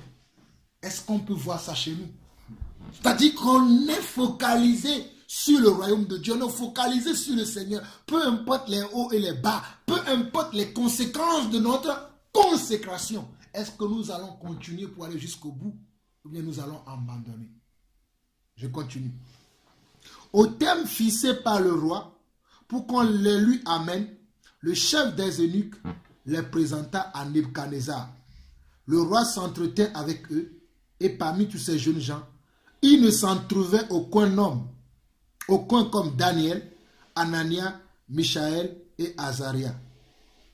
Regardez, ils étaient nombreux quand ils étaient venus du royaume de Juda et du royaume de Jérusalem. Ils étaient nombreux. Mais au jour de l'élection, ils étaient que comment? 4. Parmi eux tous, ils étaient tous enfants de Dieu. Mais pour ceux qui ont admis à les amener, ils étaient comment? Que 4. Ça rejoint Matthieu 24. Il y a beaucoup d'appelés, mais il y a peu d'élus. Nous sommes tous appelés là.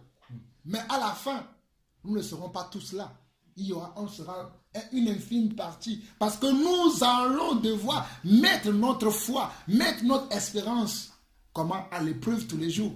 Il y a beaucoup d'appelés, mais il y a peu d'élus. Ils sont nombreux quand on les a choisis là-bas. On a vu tous les enfants beaux. Viens.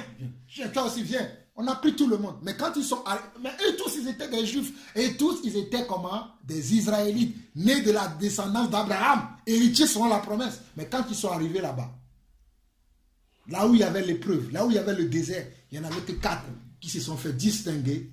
Pas comment? Par leur foi. Par leur foi. Pas comment? Par leur comportement. Par quoi? Par leur attitude. Quel est ton comportement aujourd'hui dans le monde? Quelle est ton attitude? Quelle est ta foi aujourd'hui? Ta foi est toujours comme la foi du monde. Pour tous ceux-là qui crient Seigneur, Seigneur, Seigneur, mais qui font n'importe quoi.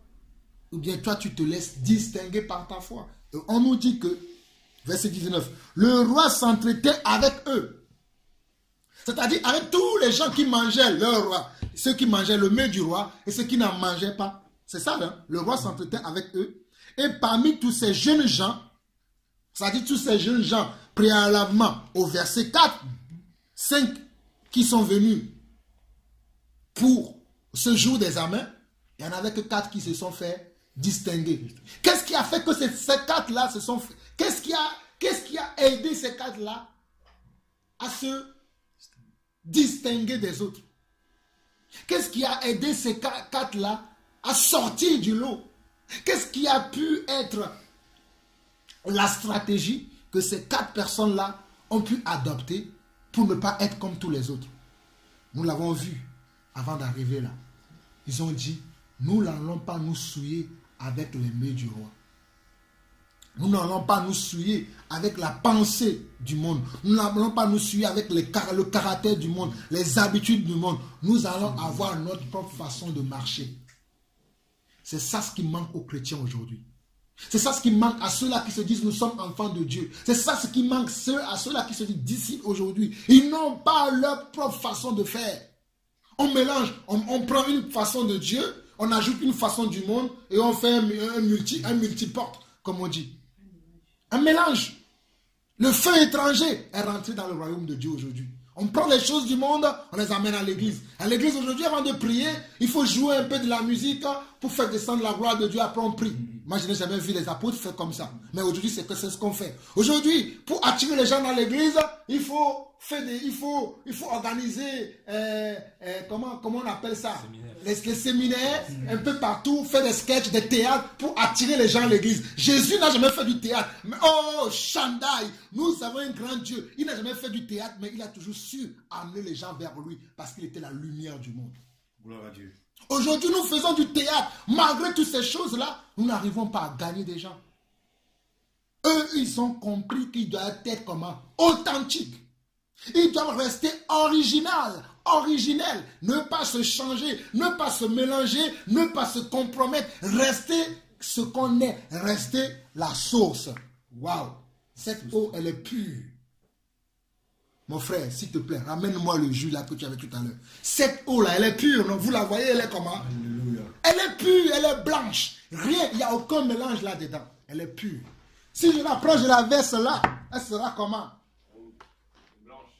Elle sera toujours comment? Elle est toujours, cette eau, elle est comment? Pure. Elle est toujours pure. Vous la voyez vous-même, elle est comment? Pure. Elle est pure, non? Pure. Je la mets là. Elle est toujours pure. Ok. Merci Seigneur pour cette expérience que tu me fais faire. Je mets juste un peu de jus là. Vous-même vous voyez. Est-ce qu'elle est encore blanche? Non. Ok. Si je remets là.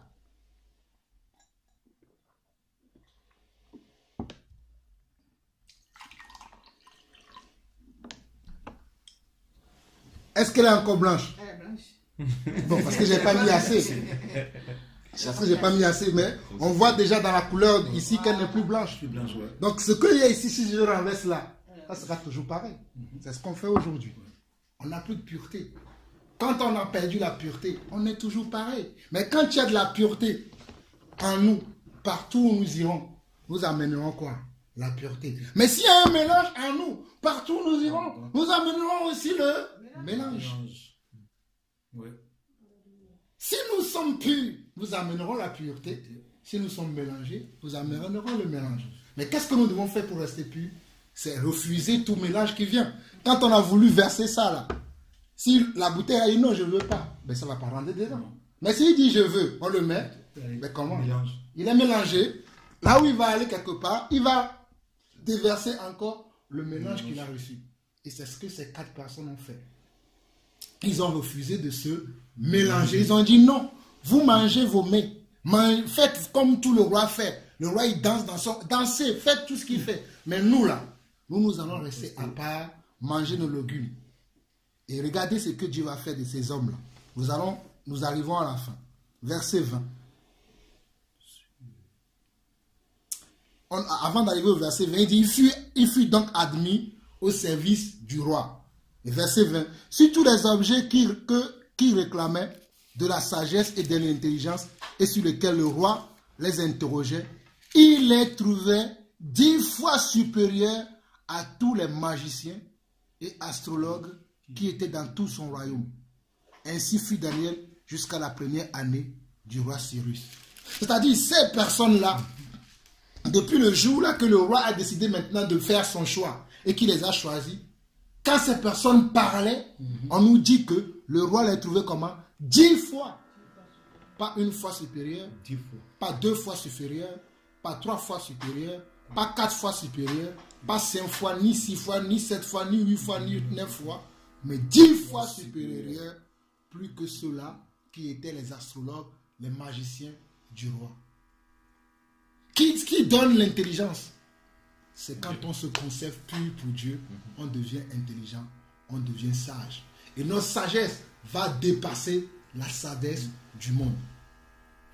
Astrologie du monde représente comment? Représente les études que les gens font aujourd'hui. Les magiciens, les astrologues qui étaient un astrologue. Pour être astrologue aujourd'hui, je ne sais pas si vous savez combien d'années d'études qu'il faut faire après le bac pour être un astrologue. Mais ces gens qui n'ont pas fait d'études, ils étaient 10 fois plus intelligents que ces magiciens et ces astrologues du roi. Mais ils n'avaient pas été à l'école. Ils mangeaient que leurs légumes. C'est-à-dire, ils se comportaient que selon les commandements que le Seigneur leur a donnés. Ils se préservaient de ne pas prendre d'autres choses pour ajouter à ce que Dieu leur a donné. Ils ont dit, ce que Dieu leur a donné, ils ont eu tellement de la force, ils ont eu tellement de confiance à Dieu que si Dieu a dit que nous ne mangerons pas des aliments qui sont étrangers, Dieu sait pourquoi il nous a dit ça. Donc nous allons faire confiance à Dieu, nous ne toucherons pas. La foi. Amen.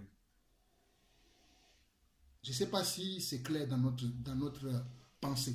Ils ont dit, si Dieu a dit ça, nous n'allons pas commencer, mais Dieu quand même. Mais il y a de la viande, il nous dit de ne pas manger la viande. Il nous dit de... Non, mais c'est pas possible. Tous les jours, non. Ils ont dit, nous n'allons pas toucher. Ils ont accepté. Ils n'ont pas touché. La fin de leur histoire, on a vu comment Dieu les a rendus comment? Sages par rapport à comment? À leur obéissance. Est-ce que nous obéissons à Dieu aujourd'hui? Ou bien nous cohabitons avec le monde? Nous nous mélangeons avec le monde? Nous frottons avec le monde? On fait du frotti aujourd'hui avec le monde. Tantôt tu es là, tu dis, ah oui, je suis disciple. Demain tu es là, on te voit avec le monde. Je l'ai vu hier, là. Lui, là, il était là, il criait Jésus, Jésus. C'est lui que je vois encore là-bas, là. Ben, il faut qu'il sache où il est. Hein. Ah oui, non, mais Dieu dit ceci, Dieu dit cela. Mais dans la pratique, tu ne prends aucune opposition pour la parole. Tu te mélanges tout le temps, oui, c'est si. Mais après, pour prendre la position, tu n'es pas vraiment dans ça. Tu es à côté. Ou bien tu fais un peu à moitié. Eux, ils n'ont pas fait à moitié, ils ont fait la totale. Nous ne voulons pas, ils n'ont pas dit, bon, donne quand même un peu de vin, mais nous n'allons pas manger. Ou bien, bon, donne la viande, mais nous ne voulons pas du vin. Non. Ils n'ont pas fait à moitié. On dit, bon, ok, le vin, on ne va pas prendre. Parce que Dieu ne veut pas, non. Mais nous, on va prendre la nourriture. Ni le vin, ni la nourriture, ils n'ont pas pris. Ils n'ont rien pris. Ils ont pris simplement ce que Dieu leur a dit qu'ils doivent faire. Ils ont gardé leur foi intacte. Ils ont gardé leur foi comme Dieu voulait que vous et moi, nous puissions garder notre cœur. La Bible dit, garde ton cœur que toute autre chose, car c'est du cœur que viennent comment? Les mauvaises pensées. Mais aujourd'hui, nous ne gardons pas notre cœur. Nous laissons les Égyptiens d'aujourd'hui envahir notre cœur avec leurs pensées. Moi, je suis de la droite. Moi, je suis de la gauche. Moi, je suis du centre. Moi, je suis du FN. Nous laissons tous ces genres de choses, tous ces genres d'idéologies qui sont le monde, qui sont l'Égypte, qui sont des astrologues, des magiciens, venir nous envahir dans nos pensées. Nous n'avons plus la pensée de Christ. Ayez en vous comment? Les sentiments qui étaient en Christ. Existant en forme de Dieu, il n'a pas regardé comment. C'est ce que la Bible dit, non? Mais nous ne voyons pas ça. Nous nous laissons envahir par le monde. Nous laissons le monde nous envahir avec ses pensées, avec ses propositions, avec ses envies. Et nous oublions que nous sommes différents du monde. Que nous sommes dans le monde, mais que nous ne sommes pas du monde. Le monde vient nous proposer beaucoup de choses, nous acceptons. Il y a un message dans le livre de Luc qui dit, la vie d'un homme dépendra-t-il de ses biens? Sera-t-il dans l'abondance? Aujourd'hui, nous courons vers l'abondance. Nous ne voulons plus avoir le manque. Mais voici des gens qui étaient dans le manque. Qu'ils ont décidé même ce manque-là. Ce n'est pas qu'on les appelle, non. C'est eux-mêmes qui ont décidé. Comme je disais il y a 2 semaines que dans le désert, tu dois apprendre à survivre. C'est ça. Ces gens, ils étaient déjà dans le désert. Ils ont dit non, nous allons apprendre à survivre dans le désert et ne pas vivre avec les autres. Nous, aujourd'hui, quand on attend la crise va venir, on se pose des questions, mais il y a la crise, comment nous allons faire pour manger? Mes frères, je peux vous assurer que je sais qu'il y aura là, pas plus tard que ce matin. J'étais dans la voiture, ma femme me disait, ben, tu sais, bientôt ta formation va finir, tu ne vas plus gagner assez. Et elle me dit, j'ai dit, ma soeur, je sais que après ma formation, je vais gagner encore 400 €. Je vais vivre en fonction de 400 €. Elle me dit, qu'est-ce que tu sais? Je dis, ma soeur, je ne vois pas demain. Je sais qu'il me restera au moins 400 € à vivre. Je vais vivre avec 400 €. Elle me dit, peut-être il y aura... Je ne sais pas. Pour moi, ce que je sais aujourd'hui, c'est qu'il me reste 400 €. Je vivrai avec 400 €. Parce que je ne vais pas me dire dans la tête qu'il y aura quelque chose. S'il n'y a pas, je vais faire comment? Donc moi, je commence déjà à dire, après ma formation, je ne vais plus toucher les 1900 que je touche aujourd'hui. Je toucherai 400 €. Je vivrai avec 400 €. Comme Paul dit, je sais vivre dans l'abondance et je sais vivre comment? Quand il n'y a pas. Et mais qu'est-ce que la vie d'un homme? Sera-t-il dans l'abondance? L'abondance ne sert à rien. Mais ce que Dieu veut, c'est que nous arrivons à vivre avec ce qu'on a. Mais nous, on veut vivre au-delà de nos moyens. Nous voulons vivre au-dessus de nos moyens. Et nous cherchons même à en gagner plus. C'est pour ça que lorsque le monde vient nous proposer, soi-disant le bonheur, qui est un cadeau empoisonné, nous acceptons. Peut-être aujourd'hui, tu ne vas pas voir le poison. Mais le jour où le Seigneur va dire, Jean-Paul, tu te présentes. Ah ben pourquoi es-tu parti travailler dans telle entreprise où tous les jours tu faisais tel produit, avec tel produit que tu sais que la parole ne défend de le faire, mais tu l'as fait. Mais Seigneur, parce que je dois gagner à la sueur de mon front, tu n'as pas compris. Gagner à la sueur de ton front, c'est-à-dire que tu gagnes avec ma parole. Va dans le feu ardent. Tu vas dire, mais Dieu est méchant. Dieu n'est pas méchant, il est juste. C'est à nous de prendre aujourd'hui la parole de Dieu et de le mettre au-dessus de la proposition que nous avons, les propositions que nous avons tous les jours. Et je vous répète que les propositions viendront tous les jours. Si aujourd'hui tu dis non, demain il viendra sous une autre forme. Après demain il viendra encore sous une autre forme. Après le lendemain il viendra jusqu'à ce que tu ne cèdes. Mais qu'est-ce que la Bible dit? Allons lire ça. Résister au diable d'une foi comment? Ferme. 1 Pierre chapitre 5. Résister au diable avec une foi comment? Ferme. Si tu n'es pas ferme, il va revenir. Si le diable sent que tu dis ça, mais tu es un hypocrite dans ton cœur, comme l'histoire qu'on racontait tout à l'heure, le frère Patrick et moi, on parlait d'une série, on voit que ton cœur n'est pas vraiment bien assis, le diable reviendra. Parce qu'il sait que tu n'es pas vraiment assis dans ce que tu prétends que tu es. Mais comme lui, il est malin, il va revenir encore pour te tester, pour voir si tu es vraiment ferme dans tes résolutions. Il dit, 1 Pierre chapitre 5, verset 6 à 9 dit ceci. Humiliez-vous donc sous la puissante main de Dieu, afin qu'il vous élève au temps convenable. Regardez ces messieurs-là, ils se sont humiliés dans le royaume-là. Qui les a élevés à plein? Ce n'est pas le roi, c'est Dieu qui a élevé leur foi. Vous allez penser que c'est le roi Nebuchadnezzar. Non, le roi Nebuchadnezzar qui a été sous la puissance de notre Dieu, parce que toute chose concourt au bien de ceux qui aiment Dieu. Dieu a mis dans son cœur les desseins qu'il a prévus pour ses enfants. Ces gens-là, quand tu vas les trouver, tu vas les mettre à tel endroit. C'est Dieu qui les a poussés là-bas. Ils se sont humiliés comment? Sous la main de Dieu. Au moment convenable, Dieu les a élevés. Il continue. Et déchargez-vous sur lui de tous vos soucis, car lui-même prendra soin de vous. Ils étaient là. Dieu n'a-t-il pas pris soin d'eux? Ils avaient comme un visage meilleur que les autres, alors qu'ils mangeaient quoi? Des légumes. On continue. Verset 8. Soyez sobres. La sobriété, quelque chose qui manque encore aujourd'hui à nous disciples. Veillez. Votre adversaire, le diable, rôde comme un lion, rugissant, cherchant qu'il dévorera. Résistez-lui avec comment? Une foi ferme. Ces jeunes gens ont résisté avec une foi comment? Bancale? Non, une foi ferme. Vous allez me dire que je raconte n'importe quoi. Revenons dans Daniel chapitre 1. Ils ont résisté d'une foi ferme. Dans Daniel chapitre 1,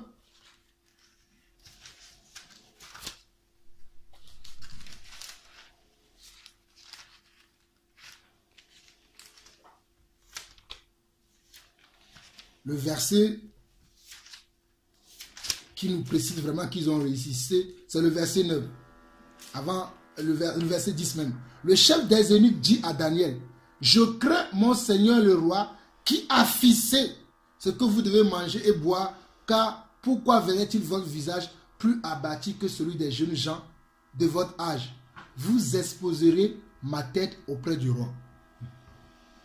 C'est-à-dire, la phrase que cet eunuque vient de faire, il dit, mais pourquoi vous vous dites ça? Si le roi vient, il voit que vous n'avez pas le même visage que les autres, ça va être grave pour moi. Regardez la réponse. Alors, Daniel dit à l'intendant, à qui le chef des eunuques avait remis la surveillance de Daniel, de Anania, de Michaël et d'Azaria.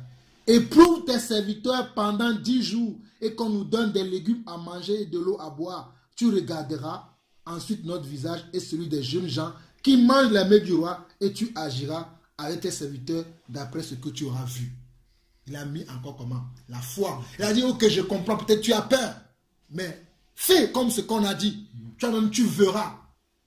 Oh, la foi appelle les choses qui ne sont point comme si elles étaient. C'est ça la foi. Elle a dit non, ok, on voit que tu n'as pas la foi comme nous, tu as peur. Mais mets-nous à l'épreuve, tu verras. Ça veut dire quoi? Ils ont fait comment? Ils ont résisté. Ils pouvaient dire, ah, comme il a peur, ok, bon, ok, donne-nous. Nous aussi, nous allons manger. Non. Et c'est là où on voit le verset 9. Résistez-lui avec une foi ferme. Ils ont dit, même si tu penses qu'il va avoir quelque chose, peu importe ce qui arrivera, nous ne mangerons pas les mets du roi. Sachant que les mêmes souffrances sont imposées à vos frères dans le monde. Nous pensons que c'est nous seuls qui souffrons. Si vous faites ça, si Dieu peut vous montrer combien les disciples du Seigneur souffrent aujourd'hui, un peu partout dans le monde. Vous et moi-même, aujourd'hui, nous avons l'occasion même de se rassembler. Il y a des gens qui ne peuvent même pas se rassembler pour prier. Mais nous avons encore l'opportunité de nous rassembler pour nous fortifier les uns les autres. Mais nous craignons. Nous devons résister au diable, au monde. Mes frères, mon message aujourd'hui, c'est que nous devons nous distinguer dans le royaume de ce monde. Il ne peut pas avoir de rapport entre quoi? Entre le monde et nous. Il doit avoir de la différence entre le monde et nous. Parce que nous sommes différents du monde. Nous n'avons pas les mêmes façons de voir que le monde. Nous n'avons pas les mêmes façons d'agir que le monde. Nous n'avons pas la même parole que le monde. Le monde n'a pas de repère, mais nous avons des repères. Le monde n'a pas de repère. C'est pour ça qu'un homme peut aller avec un homme. Une femme peut aller avec une femme. Quelqu'un est marié, mais il court derrière toujours les enfants. Parce qu'ils n'ont pas de repère. Mais vous et moi, nous savons que lorsqu'on dit à quelqu'un que je t'aime et qu'on s'est engagé avec cette personne, c'est à vie. Il n'y a que la mort qui nous séparera. Puis nous savons qu'un homme ne peut pas aller avec une femme, car au commencement, un homme peut aller avec une femme plus tôt, mais un homme ne peut pas aller avec un homme, parce qu'au commencement, Dieu créa l'homme et la femme. Un homme, Dieu créa l'homme et l'homme, ni Dieu créa la femme et la femme. Mais qu'est-ce qu'on voit dans le monde aujourd'hui? Homme comme homme. Et même dans le royaume de Dieu, je vous bénis dans le nom du Seigneur. Quel royaume? Ce n'est pas le royaume de mon Père. Il y a beaucoup de ces gens-là que Dieu dira à la dernière minute, je ne vous connais pas. Et vous. Ces gens n'ont pas lu Romains chapitre 1. Ces gens ne connaissent pas 1 Corinthiens chapitre 10. Ces gens-là n'ont pas lu la Bible. Mais regardez ce qu'ils font. C'est à cause d'eux que notre Dieu, comme la Bible dit, à cause d'eux, le nom de notre Dieu est blasphémé tous les jours. Mais je vous prends à témoin aujourd'hui que nous là, faisons la différence. Afin que le nom de notre Dieu ne soit plus blasphémé. Parce que parmi tous ces gens-là, il y en a qui sont distingués. Qui au moins pas, quand on les voit, quand on voit comment ils parlent, comment ils agissent, oh, ils ne sont pas comme tous les autres. Gloire à Dieu. Mais si nous aussi nous sommes comme tout le monde, comment reconnaîtra-t-on vraiment les véritables enfants de Dieu? Comment reconnaîtra-t-on la véritable église de Dieu aujourd'hui? Puisque la véritable église de Dieu existe encore. Comment la reconnaîtra-t-on si nous ne nous laissons pas envahir par les desseins de Dieu? Nous ne nous laissons pas conduire par la volonté de Dieu. Comment nous reconnaîtra-t-on? Même si les gens nous tassent des extrémistes, je ne sais pas quoi, des fanatiques. Mes frères, je suis tellement fanatique de Jésus à mort. Je suis tellement fanatique de la parole à mort. Je préfère même être fanatique de Jésus à mort que d'être fanatique du monde. Car le monde est inimitié devant mon Dieu. Mais mon Dieu, elle a toute puissance. Mon Dieu, à mon Dieu appartiennent toute la gloire, toute la puissance, tous les règnes au siècle des siècles. Amen. Il n'a pas de fin. À mon Dieu appartient le règne, la puissance et la gloire pour des siècles des siècles. Le monde n'a pas de gloire. C'est une illusion. Le monde est un farceur. Le monde est un menteur. Le monde est un tricheur. Et quand je dis le monde, attendez, c'est une façon de penser. Parce que des fois, quand on dit le monde, les gens pensent qu'on parle des autres. Je parle de la mentalité. Je parle des pensées. Je parle des sentiments. Je ne parle pas des gens. C'est vrai que des fois, c'est des gens. Mais je parle de l'environnement spirituel qui nous environne dans le monde. Je parle des pensées qui sont divulguées dans le monde. Je parle des attitudes, des comportements qui sont divulgués dans le monde. Qu'en tant qu'enfant de Dieu, on n'arrive pas à distinguer. Est-ce qu'en tant qu'enfant de Dieu, est-ce qu'on peut me retrouver dans telle idée, dans telle pensée, dans telle façon de faire? C'est ça ce que je suis en train de dire. Je ne suis pas un hypocrite qui parle. Non, je parle de qu'on puisse comprendre qu'il y a une différence entre la pensée de Dieu et la pensée du monde. Lorsque Pierre avait parlé à Jésus, il avait dit à Jésus, non, ne va pas mourir à la croix. Qu'est-ce que Jésus lui a dit? Il a dit, arrière de moi, santé, car cette pensée ne vient pas de mon Dieu.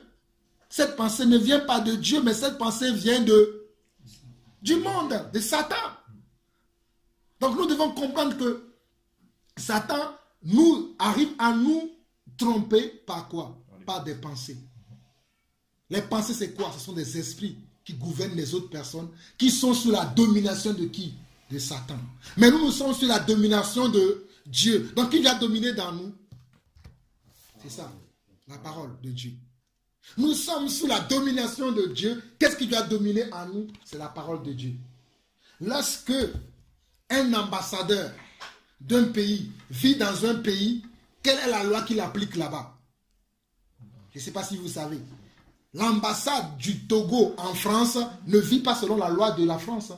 Il vit selon la loi du Togo. L'ambassade de la France au Togo ne vit pas selon la loi du Togo. Il vit selon la loi de la France parce qu'il est l'ambassade de la France au Togo. Et nous sommes des ambassadeurs du ciel sur la terre. Nous vivons comment? Selon les lois du ciel. Nous sommes des ambassadeurs de Dieu sur la terre. Nous devons vivre selon comment? Les paroles de Dieu. Nous sommes des pèlerins. Amen, nous sommes. Merci ma soeur, pèlerin. Amen. Hébreu parle de ça. Nous sommes des pèlerins. Pèlerins sur la terre. Oh, alléluia. Hébreu chapitre 13. Hébreu chapitre 13. 14. Versets 13 et 14. Dit, sortons donc pour aller à lui hors du camp en portant son opprobre. Verset 14, car nous n'avons point ici-bas de cité permanente, mais nous cherchons celle qui est à venir. Vous et moi, j'ai l'habitude de dire ça. Nous ne cherchons pas une cité ici.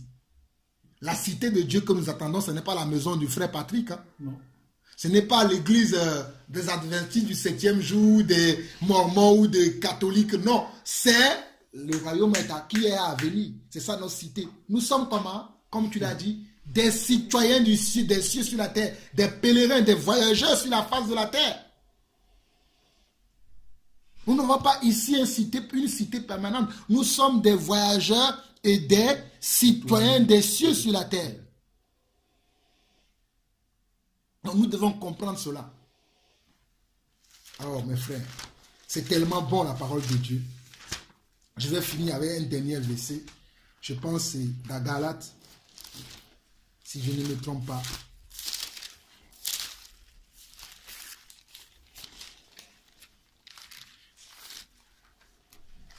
Dieu est prêt de nous bénir.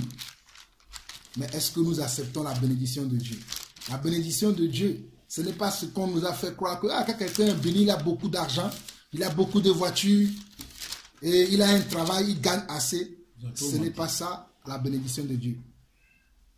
Ce n'est pas ça la bénédiction de Dieu.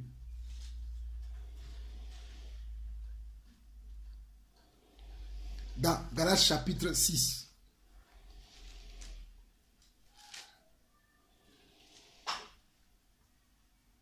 À partir du verset 14. Il dit, pour ce qui me concerne, loin de moi la pensée de me glorifier d'autre chose que de la croix de notre Seigneur Jésus-Christ, par qui le monde est crucifié pour moi, comme je le suis pour le monde. Est-ce que nous sommes crucifiés pour le monde? Paul dit que lui, il est crucifié pour le monde, comme le monde aussi est crucifié pour lui. C'est-à-dire, le monde n'a plus d'influence sur Paul. Quand Paul voit le monde, il ne sent rien, il est crucifié. Quelqu'un qui est crucifié, ça veut dire quelqu'un qui ne sent plus, rien du tout. Il continue. Car ce n'est rien d'être circoncis ou incirconcis. Ce qui est quelque chose, c'est d'être comment? Une nouvelle création. Sommes-nous vraiment une nouvelle création? La vraie nouvelle créature, c'est la personne en qui le monde n'a plus de comment? De domination en lui.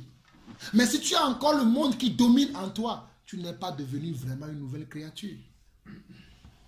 Sommes-nous vraiment devenus cette nouvelle créature en qui le monde ne domine plus?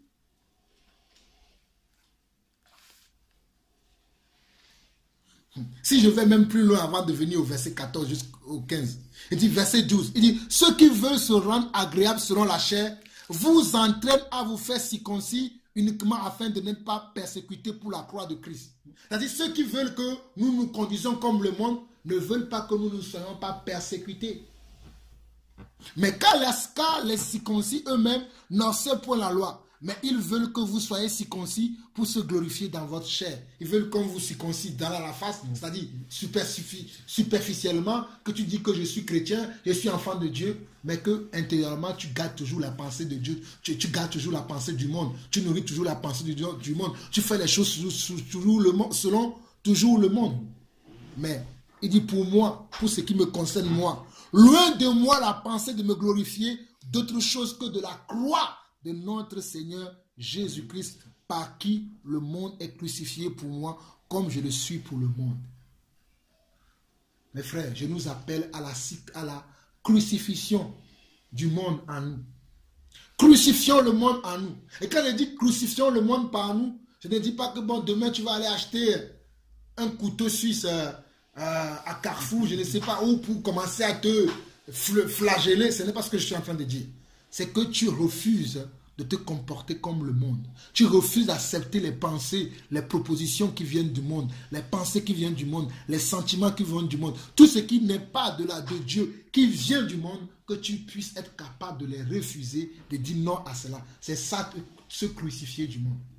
C'est-à-dire, ça ne va plus t'impacter, ça ne va plus te toucher, ça ne va plus te pénétrer parce que tu as fait comment? Un blocage. Tu t'es crucifié à ça. Tu dis, ah, moi je vais regarder les belles femmes. Mais ça ne va plus me toucher. Même la belle femme peut venir se présenter devant moi. Me dit, je t'offre à toi gratuitement. Elle dit, merci pour ton offre. Mais tu ne m'intéresses pas. Mes frères, il y a quelqu'un qui a fait ça déjà. Hein? Joseph. La femme de Potiphar, je ne connaissais pas sa beauté. Mais Joseph a dit, merci pour ton offre, j'en veux pas. Comment pourrais-je faire une telle chose pour pécher contre mon Dieu?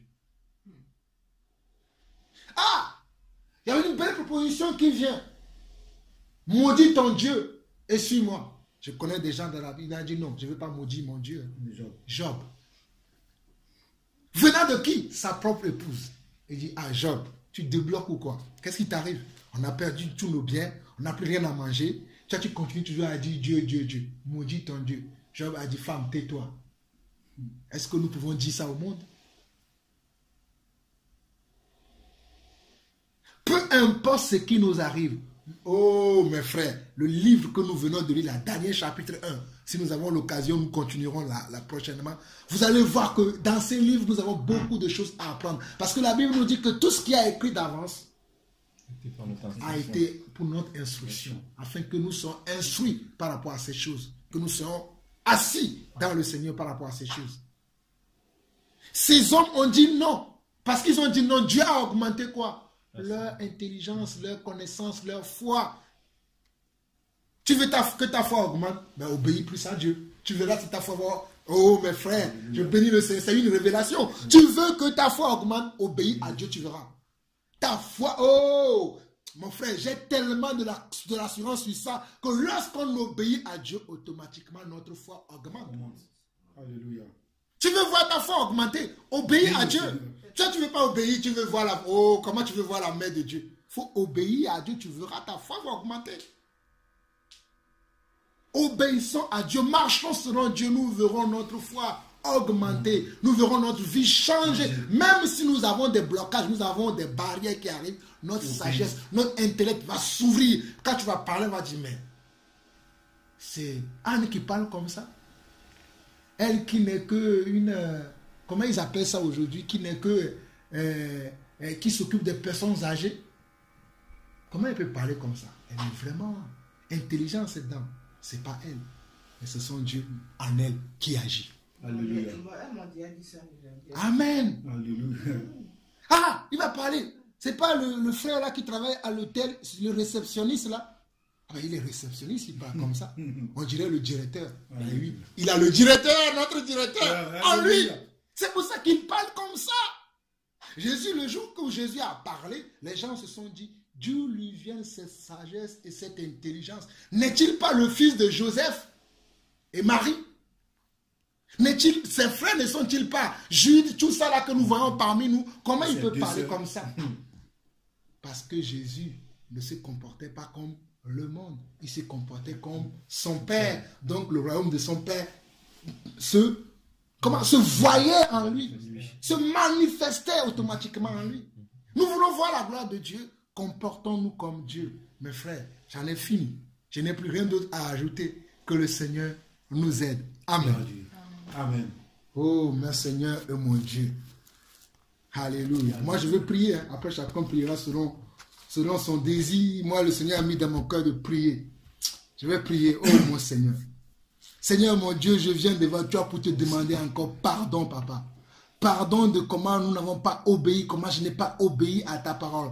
Comment, Seigneur Dieu, j'ai mis le monde au-dessus de toi, alors que c'est toi qui es au-dessus du monde, Papa. Je te demande pardon, Seigneur Dieu, aujourd'hui, de toutes les fois où j'ai douté de toi, où j'ai douté de ta parole, où j'ai douté de ton existence. Pas plus tard qu'hier, Seigneur Dieu, tu m'as montré en discutant avec les gens que je perds mon temps, que je dois garder ma foi. Seigneur, je te demande pardon, Seigneur Dieu. Et je prie, Papa, que tu me donnes encore le courage, Seigneur Dieu, de croire que c'est toi qui es le chemin, qui est la vérité, qui est la vie. De croire qu'en dehors de toi, il n'y a point de paix. En dehors de toi, il n'y a point de résurrection. En dehors de toi, il n'y a point de vie. En dehors de toi, il n'y a point de salut. En dehors de toi, oh Papa, il n'y a point, oh Seigneur Dieu, de vie éternelle. Tu es la vie éternelle. Tu es la vie éternelle, Seigneur Dieu. Je crois fermement que tu es la vie éternelle. Je crois fermement que ta parole est la vérité. Même si le monde de ce monde veut me faire croire que même dans ta parole, oh, il y a des choses qui ne sont pas vraies, que ce n'est pas toi qui as inspiré les hommes à écrire cette parole. Seigneur, il y a des années, tu m'as révélé par ta parole que c'est toi qui es le bon Dieu, qui est le vrai Dieu, qui est le Dieu véritable. Je décide aujourd'hui de croire que tu es le Dieu véritable, d'accepter que tu es le Dieu véritable, de marcher selon ton plan, de marcher selon ta parole, de parler selon ta parole, d'agir selon ta parole, même si cela va à l'encontre de ce que je vois, de ce que j'entends du monde. Moi, je veux marcher comme Daniel, comme Meshach, comme Shadrach, comme Abednego, Papa. Car par ces hommes, tu as fait de la différence. Seigneur, merci d'augmenter ma sagesse. Merci d'augmenter mon intelligence. Merci d'augmenter ma foi. Et merci d'augmenter ma persévérance. Sois glorifié au nom de Jésus-Christ. Amen. Amen. Amen. Alléluia. Gloire à Dieu. Merci Seigneur pour ce culte, pour ce moment de partage, Seigneur Dieu, qui nous édifie encore. Merci Seigneur quand tu es au milieu de nous. Merci Seigneur quand tu renouvelles encore nos pensées. Seigneur Dieu, tu nous renforces encore, Seigneur Dieu, davantage. D'ailleurs, c'est toi qui dis dans ta parole que la foi vient de ce que l'on entend. Ce que l'on entend vient de la parole de Christ. Seigneur, aide-nous, Seigneur Dieu, à mettre en foi, à mettre en pratique, à mettre notre foi en exercice, Seigneur Dieu. Car tous les hommes, Seigneur Dieu, qui ont été des hommes de foi, Seigneur Dieu, toute l'écriture, Seigneur Dieu, n'a parlé que de la foi, Seigneur Dieu. N'a parlé que de la foi, Seigneur Dieu. N'a annoncé que le Christ, Seigneur Dieu. Père éternel, nous voyons que pour toute chose, Seigneur Dieu, il faut que nous mettions notre foi en pratique. Pour toute chose, Seigneur Dieu, que nous voulons faire, il faut que nous mettions notre foi en pratique. La foi même que nous disons pratiquer, Seigneur Dieu, est une folie aux yeux du monde, Seigneur Dieu. C'est pourquoi aide-nous à pouvoir persévérer, aide-nous à pouvoir croire davantage, aide-nous à pouvoir t'obéir en tout point, Seigneur Dieu. Aide-nous, Seigneur Dieu, afin de nous détourner, Seigneur Dieu, de toutes nos voies païennes et charnelles. Aide-nous afin que vraiment le monde soit crucifié en nous, Seigneur Dieu. Car par moments nous parlons, mais Seigneur Dieu, nous avons encore des péchés, Seigneur Dieu, qui sont au plus profond de notre cœur, de nos pensées, Seigneur Dieu. C'est pourquoi aide-nous, Seigneur Dieu, afin que toutes ces choses-là puissent être anéanties et vaincues à la croix, Seigneur Dieu, au nom de Jésus. Je te rends grâce, Père éternel, car tu es le Dieu vivant et la vie éternelle. Tu es le Dieu de notre salut. Tu es le Dieu qui ne nous laisse pas, Seigneur Dieu. Pardonne nos fautes, Seigneur Dieu. Pardonne nos raisonnements. Pardonne nos doutes, Seigneur Dieu. Pardonne, Seigneur Dieu. Et aide-nous, Seigneur Dieu, à vraiment être consacrés pleinement à toi. À vraiment nous détourner, Seigneur Dieu, et vraiment nous tourner vers toi et vers toi seul, car nous savons que tu es le seul chemin, la seule vérité et la seule vie, Seigneur Dieu. Aide-nous afin que vraiment ces paroles ne soient pas que des paroles qui sortent de notre bouche, Seigneur Dieu, mais que ce soit vraiment des paroles qui soient imprimées dans nos cœurs, Seigneur Dieu, au nom de Jésus. Vraiment, merci, Seigneur Dieu, pour ce moment, Seigneur Dieu, ce moment de partage. Merci, Seigneur Dieu, de ce que vraiment tu as inspiré, Seigneur Dieu, notre frère Jean-Paul. Merci, Seigneur Dieu, de ce que tu as parlé, Seigneur Dieu, afin que nous puissions vraiment mettre en pratique, Seigneur Dieu, et que nous abandonnions, Seigneur Dieu, notre vie de nos caractères qui sont par moments religieux, Seigneur Dieu, car nous avons l'apparence, mais nous n'avons pas les fruits, Seigneur Dieu. Aide-nous à porter du fruit, Seigneur Dieu, digne de la repentance, Seigneur Dieu. Et aide-nous, Seigneur Dieu, à ne pas nous appuyer sur la chair, mais Seigneur Dieu, à nous appuyer sur toi. Toi qui es le seul vrai sauveur, toi qui es le seul chemin, toi qui es la seule vérité. Au nom de Jésus. Amen. Amen.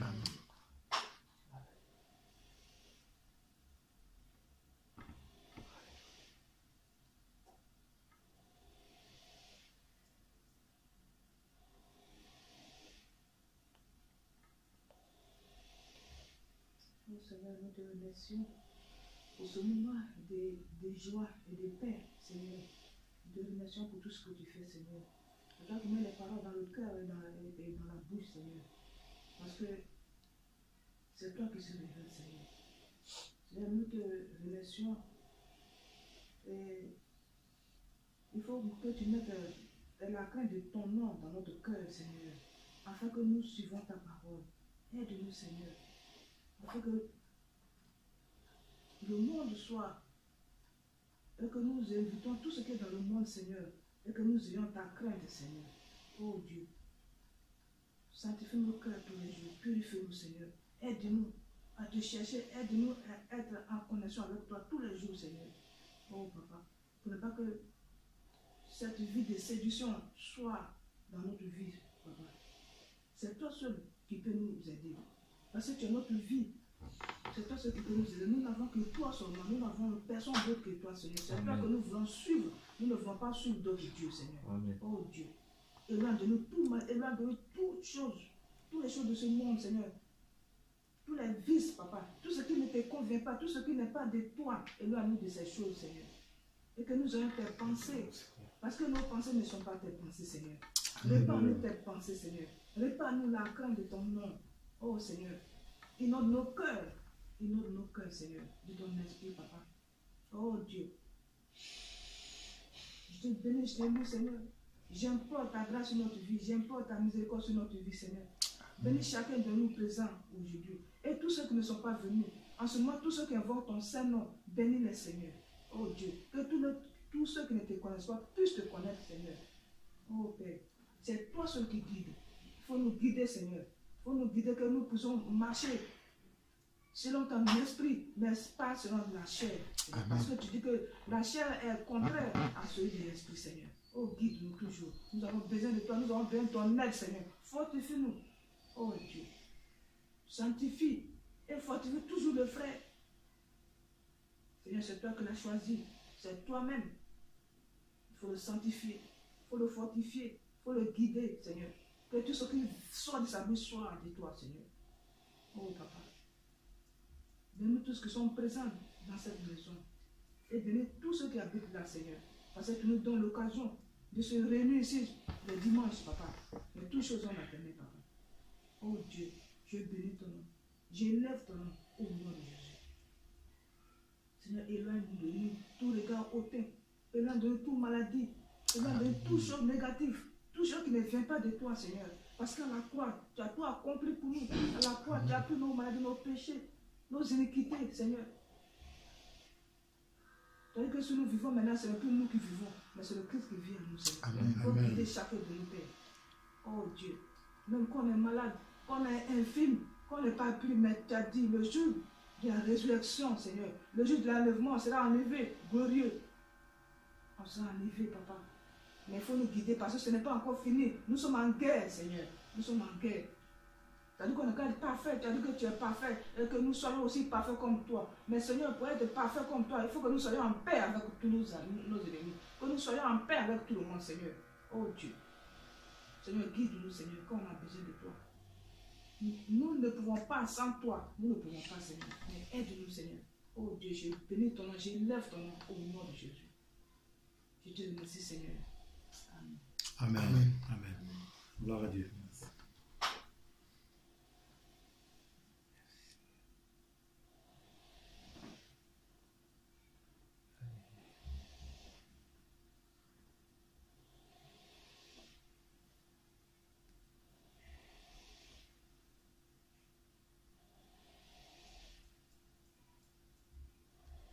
Il est bon de louer Dieu, alléluia.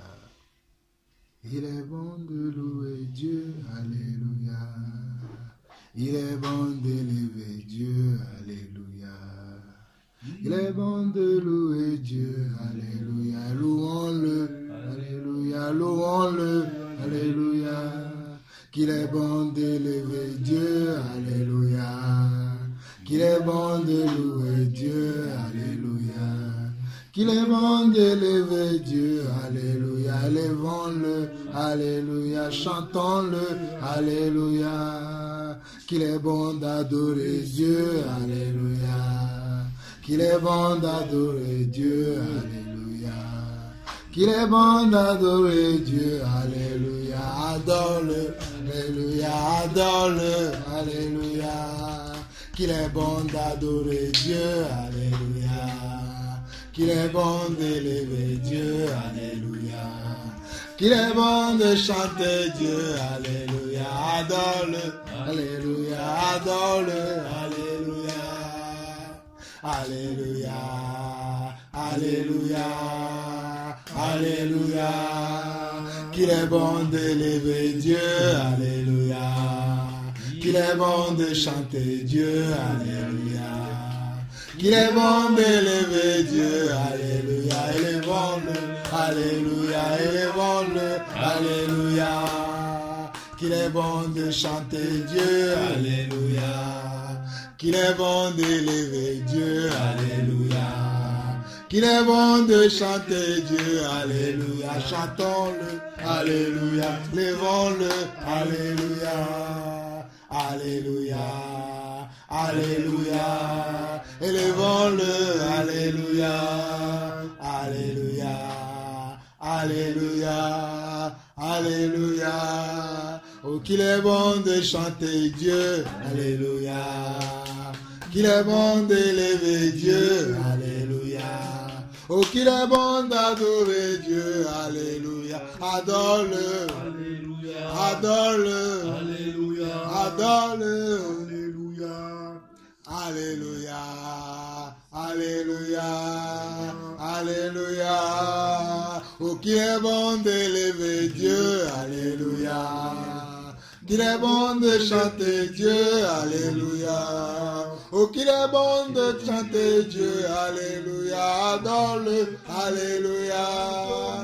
Alléluia, alléluia, alléluia. Oh, qu'il est bon de chanter Dieu, alléluia. Qu'il est bon d'élever Dieu, alléluia. Élevons-le, alléluia. Élevons-le, alléluia. Chantons-le, alléluia. Élevons-le, alléluia. Oh, alléluia, alléluia, alléluia. Oh, il est bon de chanter Dieu, alléluia. Il est bon d'élever Dieu, alléluia. Alléluia. Alléluia, alléluia, élevons-le, alléluia, alléluia, alléluia, alléluia, honorons-le, alléluia, alléluia, alléluia, alléluia, glorifions-le, alléluia, Alléluia. Alléluia. Alléluia. Glorifions-le. Alléluia. Alléluia. Alléluia. Alléluia. Il est bon de glorifier. Alléluia. Alléluia. Alléluia. Qu'il est bon de chanter Dieu. Alléluia. Alléluia. Alléluia. Et qu'il est bon d'élever Dieu. Alléluia. Alléluia. Alléluia. Oh, qu'il est bon d'élever Dieu. Alléluia. Oh, alléluia. Alléluia. Alléluia. Qu'il est bon de chanter Dieu. Alléluia. Alléluia. Alléluia. Amen. Amen. Amen. Amen. Amen. Amen.